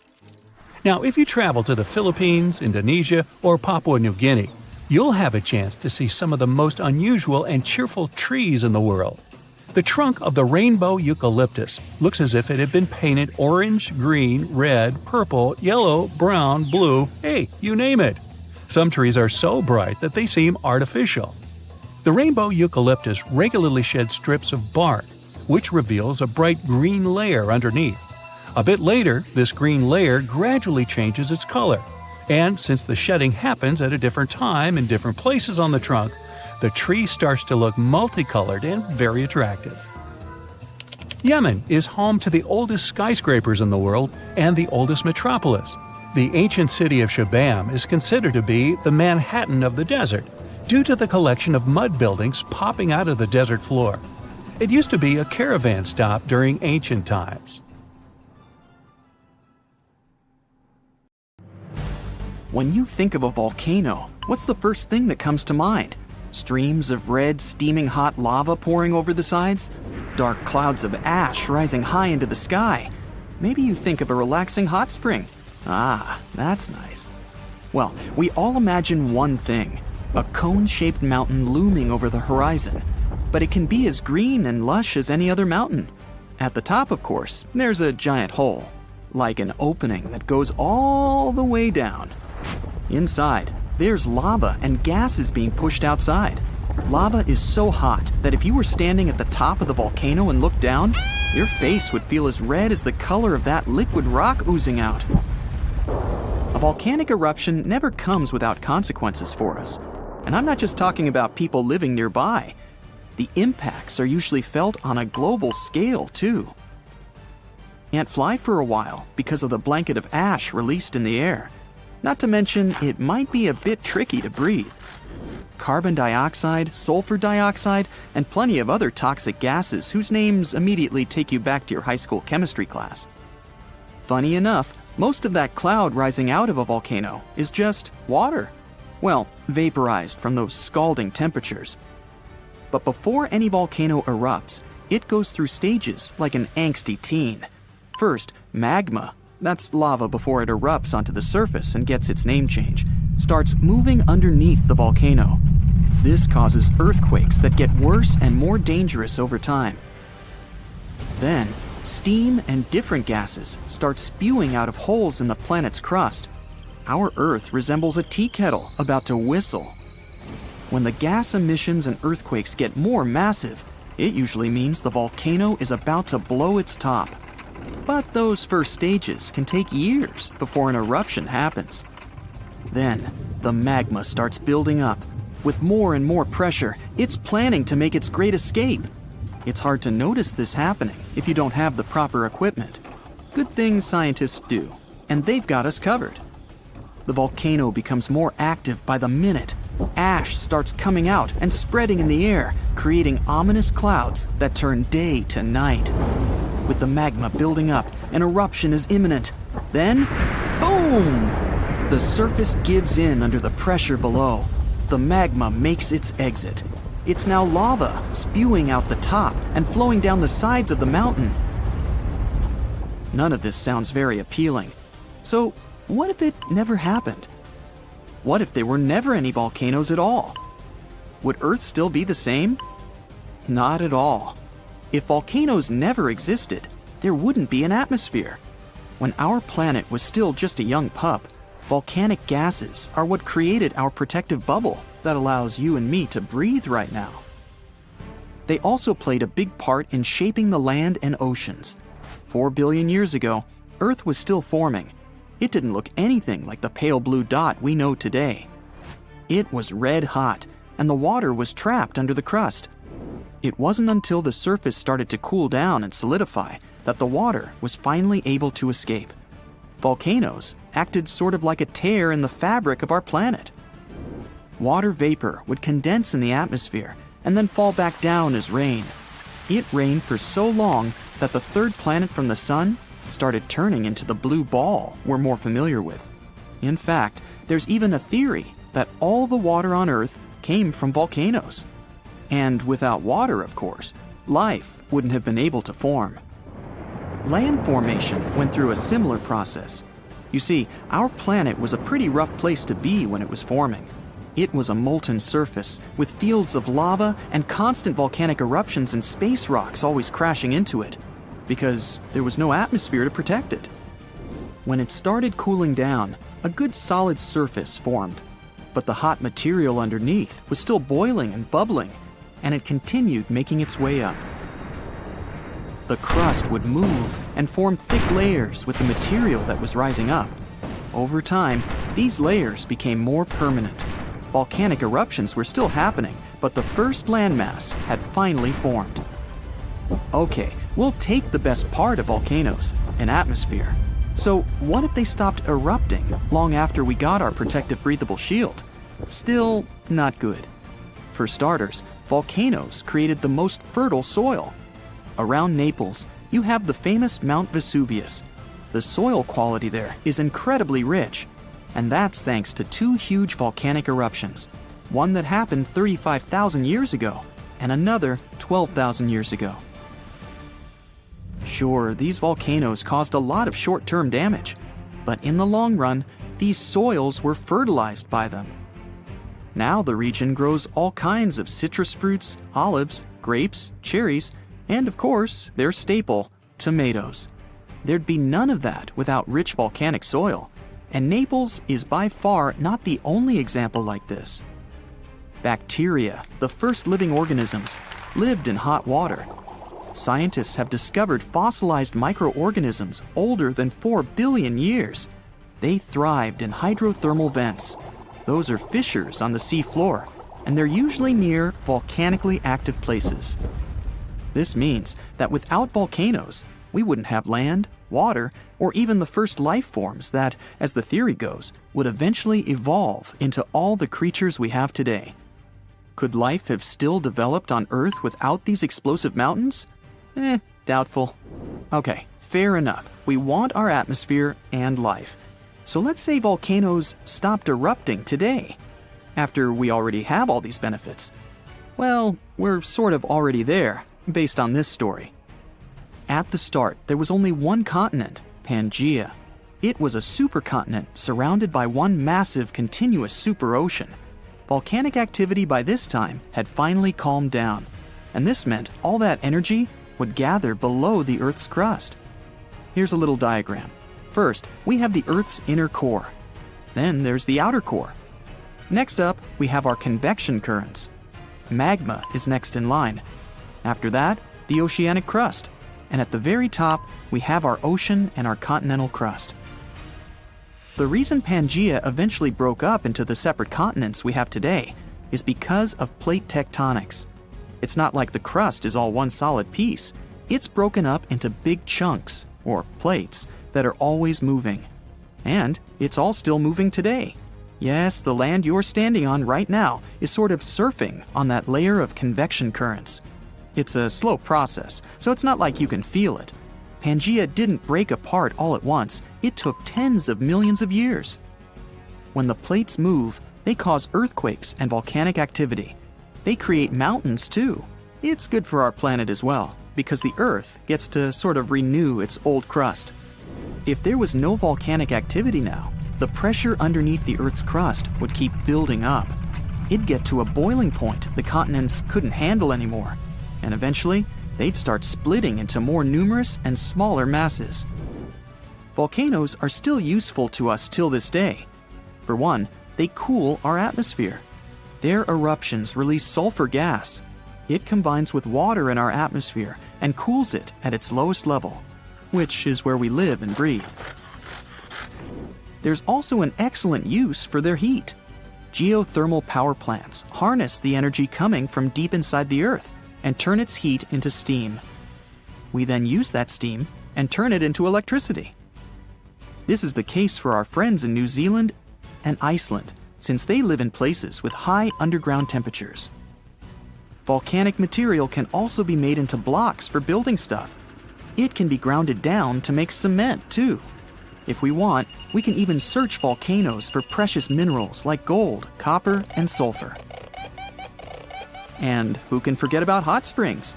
Tourism to places like Yellowstone and Iceland wouldn't be the same without them. And who doesn't love a nice steamy dip in the ones safe for swimming? Oh yeah. In the end, volcanoes aren't so bad after all. Our beautiful Earth wouldn't be what it is without them. Whoa! Earth's surface is shaking. Long cracks split the ground open. Lava rivers are rapidly flowing down the slopes. Deafening noise is filling the air. Rocks and other debris are flying high up. Clouds of volcanic gas and ash cover the sky. Now, this is not a plot of a blockbuster disaster movie. It's what happens when supervolcanoes decide to erupt. But this is likely not the scenario that will take place when the world's largest volcano, Mauna Loa, decides to finish its long nap. In 2021, scientists were sure it would happen soon. But so far, nothing. The volcano's seismicity keeps increasing and then going back to normal. But you never know when this giant will finally come back to life. That's why experts have been monitoring geological activity on Hawaii's largest island for quite some time. The Big Island of Hawaii is made up of 5 volcanoes, including the most active on the planet, Kilauea, and the largest, Mauna Loa. This gigantic thing makes up almost half the landmass of the island. And what lava Kilauea emits in one day, Mauna Loa could spew out within 20 minutes. That's what it did in 1984. While Mauna Loa's smaller sibling has been throwing tantrums for a while, the giant has been slumbering ever since its last eruption. But very recently, the Hawaii Volcano Observatory has recorded more than 200 mini-earthquakes below Mauna Loa. It likely means an increased flow of magma down there. Good morning! The volcano might be waking up, or not. If Mauna Loa did suddenly erupt, lava flows could reach the ocean and the most populated and touristy places, like Captain Cook, very quickly, in a matter of hours. In 1984, the last time the volcano erupted, lava got as far as the outskirts of Hilo on the other side of the island. That's where a campus of the University of Hawaii is found. Luckily, people had a few weeks' warning to get ready for the disaster. These days, locals have special go bags ready with the most important stuff, including documents and money. Such precautions can come in handy in case of an emergency evacuation. Even though most Mauna Loa eruptions have so far only affected the summit area, several of them sent lava all the way down to the ocean, and you never know how powerful the next eruption will be. Now, what is the highest mountain on Earth? Mount Everest, you say? Well, it depends. From seafloor to the summit, Mauna Loa is 1,000 feet taller than the famous Himalayan peak. The volcano is so big, it makes the Pacific plate it's sitting on literally slump under its weight. Scientists say that when this monster of a volcano erupts, the volume of lava coming out per unit will be life-threatening. Over its recorded history, Mauna Loa has been erupting regularly, almost every 6 years. And even though the last eruption of the volcano occurred about 40 years ago, scientists are certain it'll happen again. Now, remember the scene I showed you at the beginning? Well, you can relax. It's not likely to happen with Mauna Loa. The thing is, big island volcanoes, including Mauna Loa, aren't very volatile. That's because they're shield volcanoes. These volcanoes got such a name because they aren't really very high and resemble a warrior's shield placed flat on the ground. Shield volcanoes get formed by very fluid lava. It travels farther and forms much thinner flows than lava erupted from a stratovolcano, which is conically shaped and tall, like the infamous Krakatoa in Indonesia. So if, or should I say when, Mauna Loa erupts, there probably won't be ash clouds and tons of debris. The most dangerous thing will be lava. Since Mauna Loa is a shield volcano, its lava is extremely fluid and voluminous, which allows it to flow far and fast. Using theoretical vent maps, experts from the Hawaii Volcano Observatory have made charts of possible lava flows. They're kind of worried about earthquakes clustering at high rates. It likely means that lava is on the move under the surface. 500 to 600 earthquakes per day are a serious reason to be on high alert. On the other hand, it doesn't necessarily mean a disaster or inevitable eruption. Around a decade ago, several earthquakes that happened at the same time signaled that something was happening under Mauna Loa. But an eruption didn't occur. Instead, half the volcano shifted a bit to the south. This way, it probably gave more room to magma so that it had enough space to stay beneath the surface. Now, let's get back to the catastrophic eruption we saw at the beginning of the video. That's what often happens when a supervolcano erupts. Those are volcanoes that have at least once had an eruption with a volcanic explosivity index of 8, which is the largest recorded number on the index. Supervolcanoes are often extremely large, with no cone at all. That's because they're typically the remains of gigantic magma chambers that once flared up, leaving behind a caldera. They're usually found over hot spots. Supervolcanoes can produce super eruptions, and when they do, they blow more than 240 cubic miles of ash, molten rock, and hot gases up into the air. In other words, 4 super eruptions could fill the Grand Canyon to the brim. Supervolcanoes get formed when gigantic volumes of scorching hot magma are trying to escape from deep underground. This magma rises close to the surface but can't break through Earth's crust. That's why a huge pressurized pool of bubbling magma gathers at a depth of only several miles. The pressure keeps growing because more magma is trying to get to the surface until, bam, a super eruption occurs. The most recent super eruption happened in New Zealand. Well, when I say recent, I mean around 26,500 years ago. Nah, I wasn't around then. That's when a supervolcano beneath the surface of Lake Tahoe spewed into the air more than 300 cubic miles of ash and pumice. Imagine 500,000 Great Pyramids of Giza flying up at the same time. That's how incredibly powerful that eruption was. But the most exciting and confusing thing about the eruption was that the Tahoe volcano simply didn't go off like many others. At first, everything was going as usual. More than 200 square miles of magma had built up under the surface, and the pressure was getting higher and higher. But after the rock cracked and the first part of lava rushed out of the crater, something went wrong, and the supervolcano took a break. Only several months later, the disastrous eruption shook the ground, and thousands of tons of lava, rocks, and ash flew high into the atmosphere. But the age of supervolcanoes isn't over. The most infamous of them all is probably the one in Yellowstone National Park. This giant handles at least 3 mega-powerful eruptions, and who knows how many smaller ones. If this monster erupted anywhere as strongly as it did 2.1 million years ago, it would spit out more than 588 cubic miles of red-hot material. You can probably picture it more vividly if I tell you that this volume is comparable to 65 million Capitol rotundas in Washington, D.C. piled together. Wow. Anyway, scientists are sure that Yellowstone doesn't present any danger these days. For an eruption to happen, magma inside must be at least 50% molten. With the Yellowstone caldera, this number is just 5 to 15%. But of course, Yellowstone isn't the only supervolcano on our planet. There's also New Zealand's Tahoe you already know about, Japan's Air Caldera, California's Long Valley, Indonesia's Toba. Any of them can one day produce a super eruption. There are also several so-called supervolcanoes that haven't lived up to this name yet because they've never produced anything like a super eruption. For example, in 1883, Indonesian volcano Krakatoa went off. The power of the eruption tore the volcano's walls open, and cold seawater rushed into its molten insides. The difference in temperature made the volcano blow up with a deafening boom. It was clearly heard 2,000 miles away in Australia.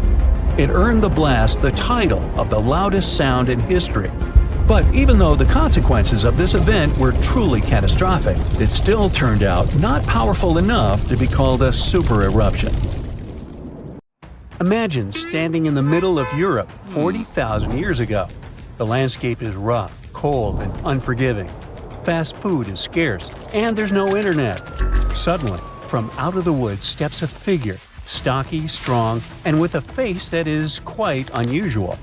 This human looks similar to us, but something about them is different. Their brow is heavy, their nose is broad, and their body seems to be built to fight nature itself. Well, congrats! You've just met a Neanderthal. You might have thought that Neanderthals were basically ancient humans, but that's not really true. We come from the same genus called Homo, But we, all modern humans, belong to one same species called Homo sapiens. However, there used to be lots of human species before, and Homo neanderthalensis was just one of them. And they actually were kind of cooler than us. So what in the world has happened to them? Neanderthals lived for a long time, for about 360,000 years, across Europe and parts of Asia. 40,000 years ago, the place we now call southern Italy was sitting on top of a huge disaster, a massive supervolcano called Completeness. This big boy is huge, about 9 miles wide. That's about 10 to 20 minutes in a car to get across it all. But there were no cars then, remember? At the time, it was quiet for a while, but one day, suddenly, it blew in what became one of the biggest volcanic eruptions Europe had seen in 200,000 years. The catastrophe was so crazy that ash, gases, and debris altered the climate across the entire continent. What comes next is usually called a volcanic winter. Average temperatures drop, the sky gets darker, and life becomes even harsher than it already is. The eruption, known as the Campanian Ingembrite, caused Europe to cool by as much as 7 degrees Fahrenheit. Doesn't sound like much? Well, the drop of even 1 degree would cause winters to become harsher, causing horrible snowfall, rains, and floods. Crops would struggle to grow, leading to food shortages. The weather would go wild, too, with storms and droughts. Hey, kind of like now. Except multiply this by 7. Events like these caused some huge chaos in modern times. You can imagine what it did to the Neanderthals. But in reality, a simple volcanic eruption shouldn't destroy an entire species, right? Well, yes. The truth is, the Neanderthals were already hanging by a thread back then, and all because of us. They've been in a tough spot for a while. They lived in places that are now parts of Europe, Western Asia, and the Middle East. Modern humans, us Homo sapiens, entered Europe and were giving them some serious competition for food and shelter. Homo sapiens were sneaky dudes, better at finding food, easily adapting to different environments, and using more advanced tools. We were pushing Neanderthals out, trying to get the same resources. We literally made their extinction a slow and very unpleasant process. So, while the volcano definitely made things worse, it wasn't their only problem, and they didn't completely disappear after the eruption. Some of them hung on in isolated places, like Gibraltar, for another 12,000 years. That's because it's likely most of the severe cooling actually happened farther east, away from where the Neanderthals were trying to survive, and it didn't hit their homes as hard as we thought. In fact, the eruption may have even helped them, at least for a while. Some scientists say that the volcanic fallout might have slowed down modern humans' expansion into Neanderthal territory and gave the poor fellas a little more time to survive. So, the Completeness eruption was a nasty event, but it only delayed the inevitable. Completeness is a wild card. It's also known as the Fields of Fire. The air itself there is thick with legend. The Greeks and Romans believed this volcano was the gateway to the underworld. Even an ancient Roman poet, Virgil, mentioned this in his famous story, the Aeneid. The hero Aeneas must descend into the underworld, and this place is exactly where he starts. Back in the day, this landscape was full of Roman villas, spas, and fish ponds. The elite had the time of their lives there.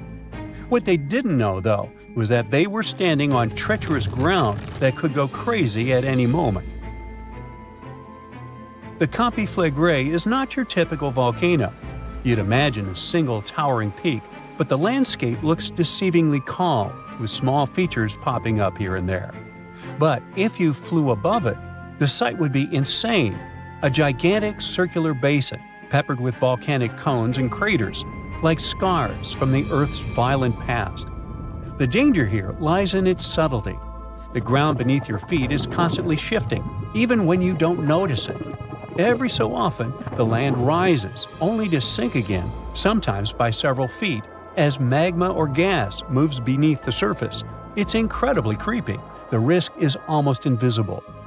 The Completeness is a massive depression formed by 2 colossal volcanic eruptions. One of them was the one that cooked Neanderthals, and another happened 15,000 years ago.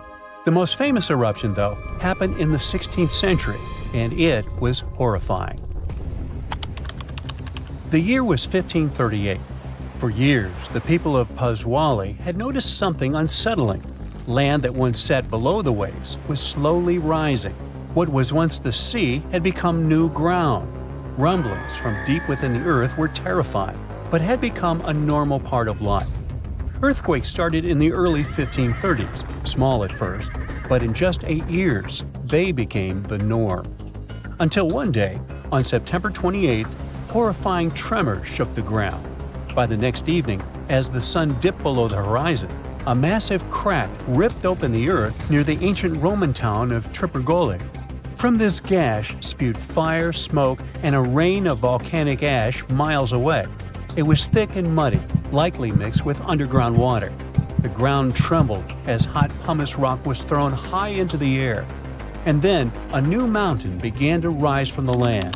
This was the birth of what we now call Monte Nuovo. Eventually, things seemed to calm down, as if the earth was catching its breath. For days, things seemed quiet. Locals relaxed a bit.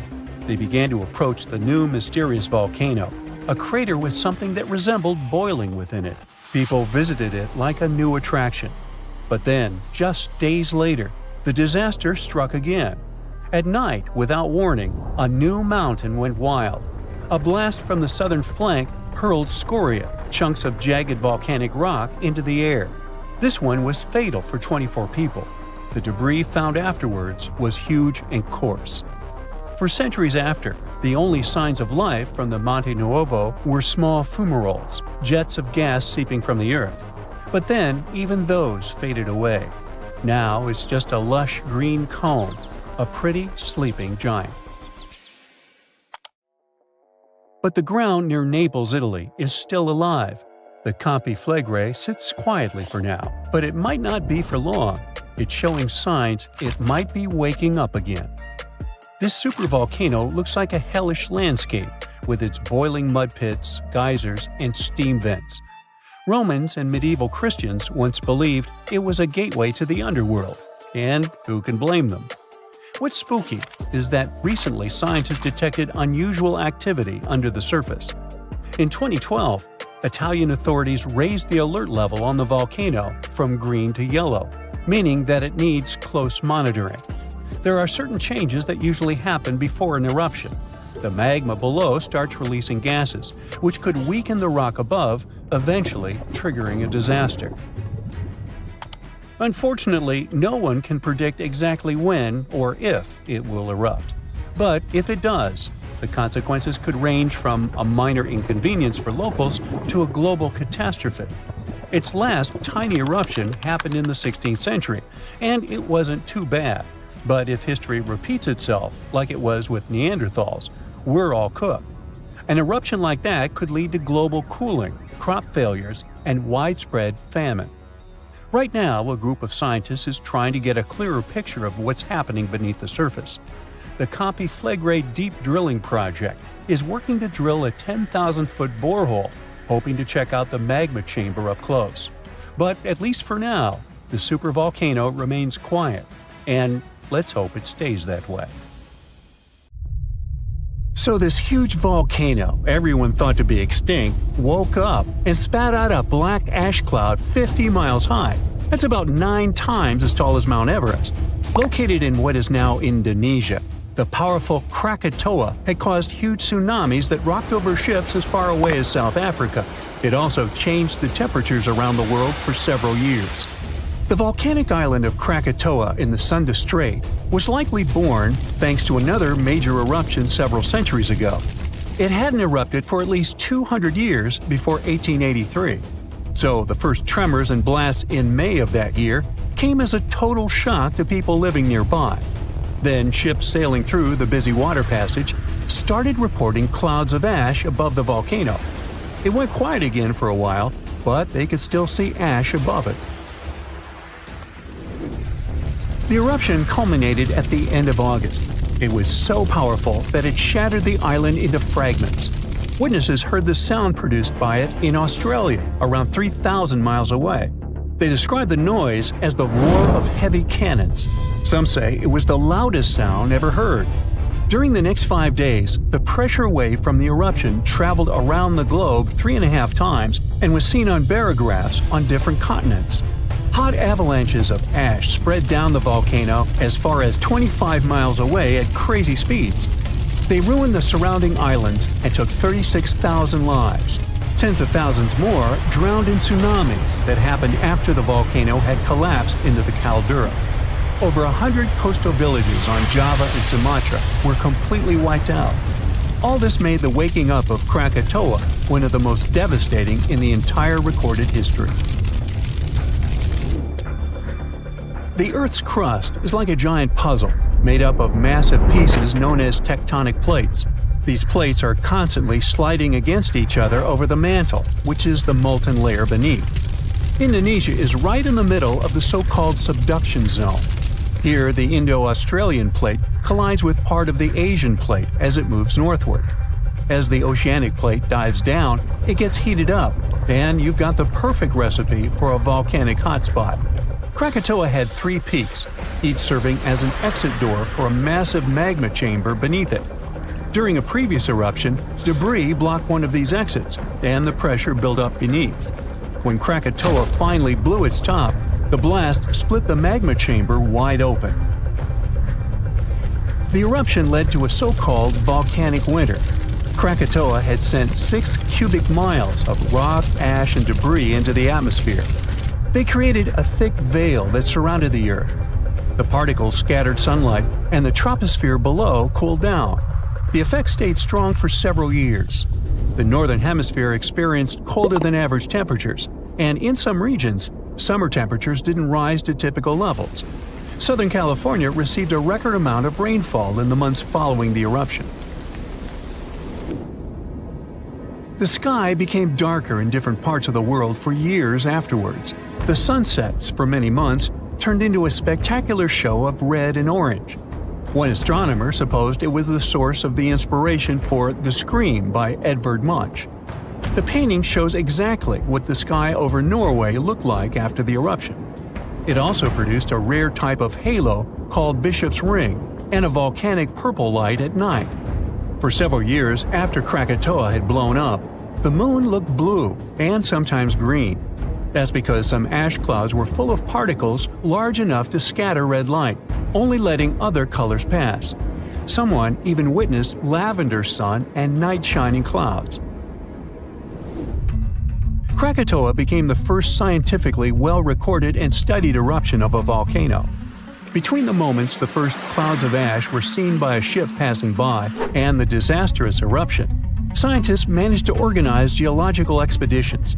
They studied the volcano and gathered samples of volcanic rocks. It became useful for understanding volcanic activity. Krakatoa was sleeping tight until the 1920s, when some locals noticed a column of steam and debris spewing from the collapsed caldera. Within weeks, the rim of a new cone sprang up above sea level. After a year, it was a small island named Child of Krakatoa. It continues to erupt, but fortunately without serious consequences so far. In April of 1815, Mount Tambora unleashed a massive eruption, wreaking havoc on the Indonesian island of Sumbawa. It destroyed homes and claimed 10,000 lives. Another 80,000 perished because of diseases that spread in the aftermath. The following went in history as the year without a summer. Cold, wet conditions wrapped Europe and North America in an unexpected chill. It became the coldest in at least 250 years. In the summer of that year, the temperatures dropped the most. Crops didn't grow, livestock didn't survive, and famine took over Western Europe and North America. New England had snow and terrible frost in the summer months. Food prices went up. Oats for horses became a luxury. Some people say it even inspired the invention of the bicycle in 1817. Scientists used early data and climate models to see if it was all because of the Tambora eruption. They compared the data to similar years. They showed that precipitation was around the same, but the temperatures were much warmer. When they introduced the volcano into the scenario, they got the exact data for the year without summer. They say that a powerful volcanic eruption like that one increases the likelihood of extreme cold by up to 100 times. The explosion of the Toba supervolcano on the island of Sumatra around 74,000 years ago became the Earth's largest volcanic eruption in 28 million years. Parts of Indonesia, India, and a slice of the Indian Ocean got a cozy blanket made up of 6 inches of volcanic debris. It spat out a volume of rock comparable to almost 3 million Empire State Buildings. The crater it had left behind is still seen from space. All the ash and volcanic gases that sprang into the atmosphere because of the eruption partially blocked the sunlight. A severe volcanic winter began and lasted for 6 to 10 years. Some anthropologists see a connection between the Toba eruption and how limited modern humans are when it comes to genetic variety. Around 74,000 years ago, exactly when the Toba erupted, there was a population nosedive. That's why all modern humans trace their roots back to a tiny group of survivors. The Toba catastrophe theory proposes that most early humans in Europe and Asia didn't make it through the post-eruption climate chaos. Instead, a lucky, genetically limited bunch found their safe haven in Africa. But archaeological and paleoclimate records disagree with this theory. Benjamin Black from Rutgers University and his team set out to crack the code and discovered a hidden paradox. Maybe we were peering through the wrong climate lens. They ran 42 different climate model simulations, varying the magnitude of volcanic emissions, time of year of the eruption, background climate state, and eruption column height to see what climate disruptions the Toba eruption might have caused. There was a significant drop in temperatures in the northern hemisphere in the first year after the event, up to 18 degrees Fahrenheit. The southern hemisphere, where the early humans were settling, didn't go through a rough cooling that could have affected them all. The most significant eruptions that can seriously change the world's climatic patterns come from supervolcanoes like Yellowstone or Mount Toba. Luckily, these erupt very rarely, about every 100,000 years or more. Still, climate scientists study volcanic eruptions to understand and explain short periods of cooling in the history of our planet. Every few decades or so, a volcanic eruption lets out a substantial number of particles and gases. Some of them will block enough sunlight to start a brief global cooling period. Nothing like the real volcanic winter, but still felt across the globe. Now, our planet has gone through 5 mass extinctions. One of them was so bad, it wiped out over 95% of life forms on our planet. Scientists think they might have found the culprit: volcanoes. Scientists took some ancient rocks from a dozen global locations and found elevated levels of mercury, which was released by volcanoes millions of years ago. This points to volcanic eruptions as the probable cause of the Permian-Triassic extinction event. The mercury didn't just come from rocks, it was from the atmosphere. This means that when the volcanoes erupted, they released this poisonous gas into the air. They produced about 720,000 cubic miles of ash, vastly more than the infamous eruption of Mount St. Helens. The gas left a trace that marks one of history's most significant catastrophes, setting the stage for the age of dinosaurs. These eruptions most likely released mercury by igniting large coal deposits. Shallower waters showed mercury spikes right at the extinction's main horizon, while deeper sections recorded spikes tens of thousands of years earlier. This could mean that the effects of the volcanic activity and the extinction it triggered varied across different ocean depths. That means that the extinction was prolonged and complex. It not only caused significant climate warming at the time, but also led to some other toxic events, like acid rain, which made the situation even worse for plants and animals. Although few things have made it from the Permian period to the present day, we can get an idea of what the world was like back then from the fossils found in eastern Kansas. Now, 252 million years ago, the Earth was thriving. The Earth's continents were coming together to form the supercontinent Pangaea. The land was mostly dry, and the Earth looked like a harsh, arid desert, vast stretches of land with minimal water sources. The climate varied from scorching summers to frigid winters.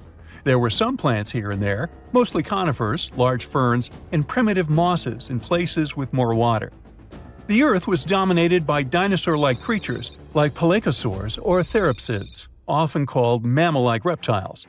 There was also the fierce Dimetrodon with its awesome snail-like spine. These three were the top predators of their time.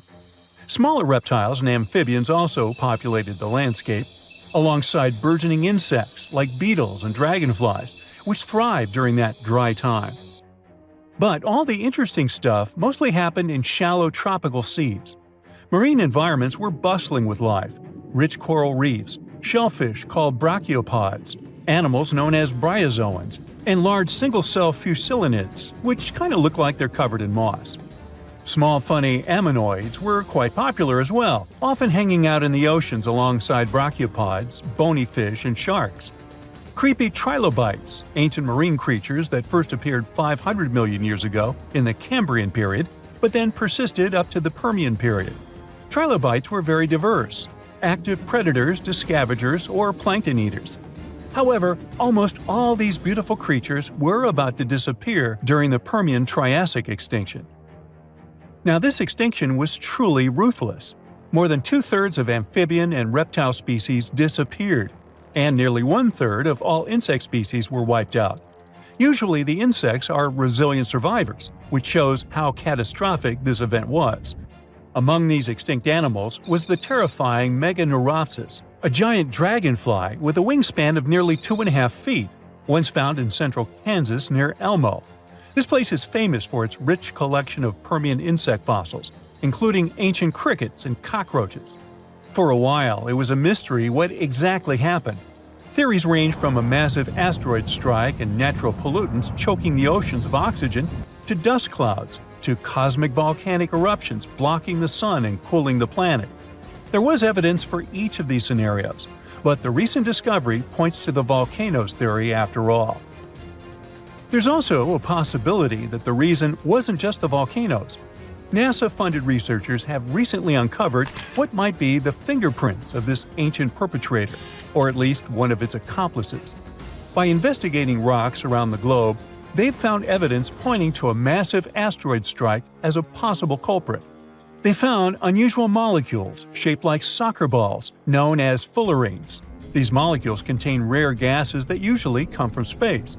This suggests that an enormous space rock, perhaps as large as Mount Everest, crashed into the Earth, contributing to extinction. There seems like there might have been a series of catastrophic events. The volcanoes were spewing vast quantities of lava and gas that altered the climate, Pangea was forming and disrupting weather and ocean patterns, and an asteroid decided to join in as the cherry on top. Lucky for us, nature is super persistent and always finds its way to be reborn. This just proves how resilient the Earth is. Now, what's interesting is this wasn't the only time that happened. The late Devonian extinction, which happened around 360 million years ago, is also tied to volcanic activity. Volcanic eruptions and the proliferation of land plants could have altered the nutrients flowing into the oceans. The Triassic-Jurassic extinction, which happened around 200 million years ago, a bit before the dinosaurs, might have also been a result of a volcanoes plus asteroid impact combo. And finally, about 66 million years ago, the last dramatic shift happened on Earth. Our planet went from the age of dinosaurs to the age of mammals. This momentous change is known as the KPG extinction. Just like the Permian extinction, it was a sudden event that ushered in new forms of life. And, once again, there are two major theories about what happened. The most popular theory tells us that the dinosaurs disappeared because of a massive asteroid. The Chicxulub meteorite smashed into present-day southern Mexico, creating the Chicxulub crater. The meteor was about 6 miles wide and hurtling towards Earth at incredible speeds. The impact was so powerful that it vaporized everything nearby instantly and released more energy than any other event in a billion years. The aftermath was catastrophic. Earthquakes shook the continents, and the ground itself heaved like a stormy sea. As the dust thrown up by the asteroid settled, it fell back to Earth like rain, heating up the atmosphere so much that forests worldwide burst into flames. Not far behind was a gigantic tsunami, stirred up by the ocean floor's upheaval, which swamped coastlines near the Gulf of Mexico. Not all dinosaurs perished immediately. In places like New Zealand, Some dinosaur populations survived initially. However, a dark, ash-filled sky eventually covered the globe, blocking out the sun and plunging the world into cold and darkness. The long-term effect of the asteroid is what really sealed the fate for dinosaurs. Without sunlight, the food chain collapsed rapidly. Herbivores slowly disappeared, followed by the carnivores that depended on them, and the ash settling back to the Earth exacerbated the environmental upheaval, with fluctuating temperatures making survival tough. But there's another theory that says that, like with the Permian extinction, the asteroid was just the cherry on top. The dinosaur extinction was inevitable because of the volcanoes. Around 1 million years before the dinosaurs' demise, massive volcanic activity began under where India is today. This event created the Deccan Traps, a vast plateau formed from layers of lava that covered an area as large as France. For hundreds of thousands of years, these volcanoes spewed sulfur dioxide and carbon dioxide into the atmosphere. This turned the skies dark and the rain acidic, poisoning food sources and turning oceans into toxic baths. These changes were gradual but relentless, stressing ecosystems, breaking food chains, and leading to a slow but steady decline in many species, including the dinosaurs. Although it's not certain which theory is true, scientists now think that both were equally to blame. Maybe one day we'll have a clear picture of how the reign of the dinosaurs came to such an abrupt end.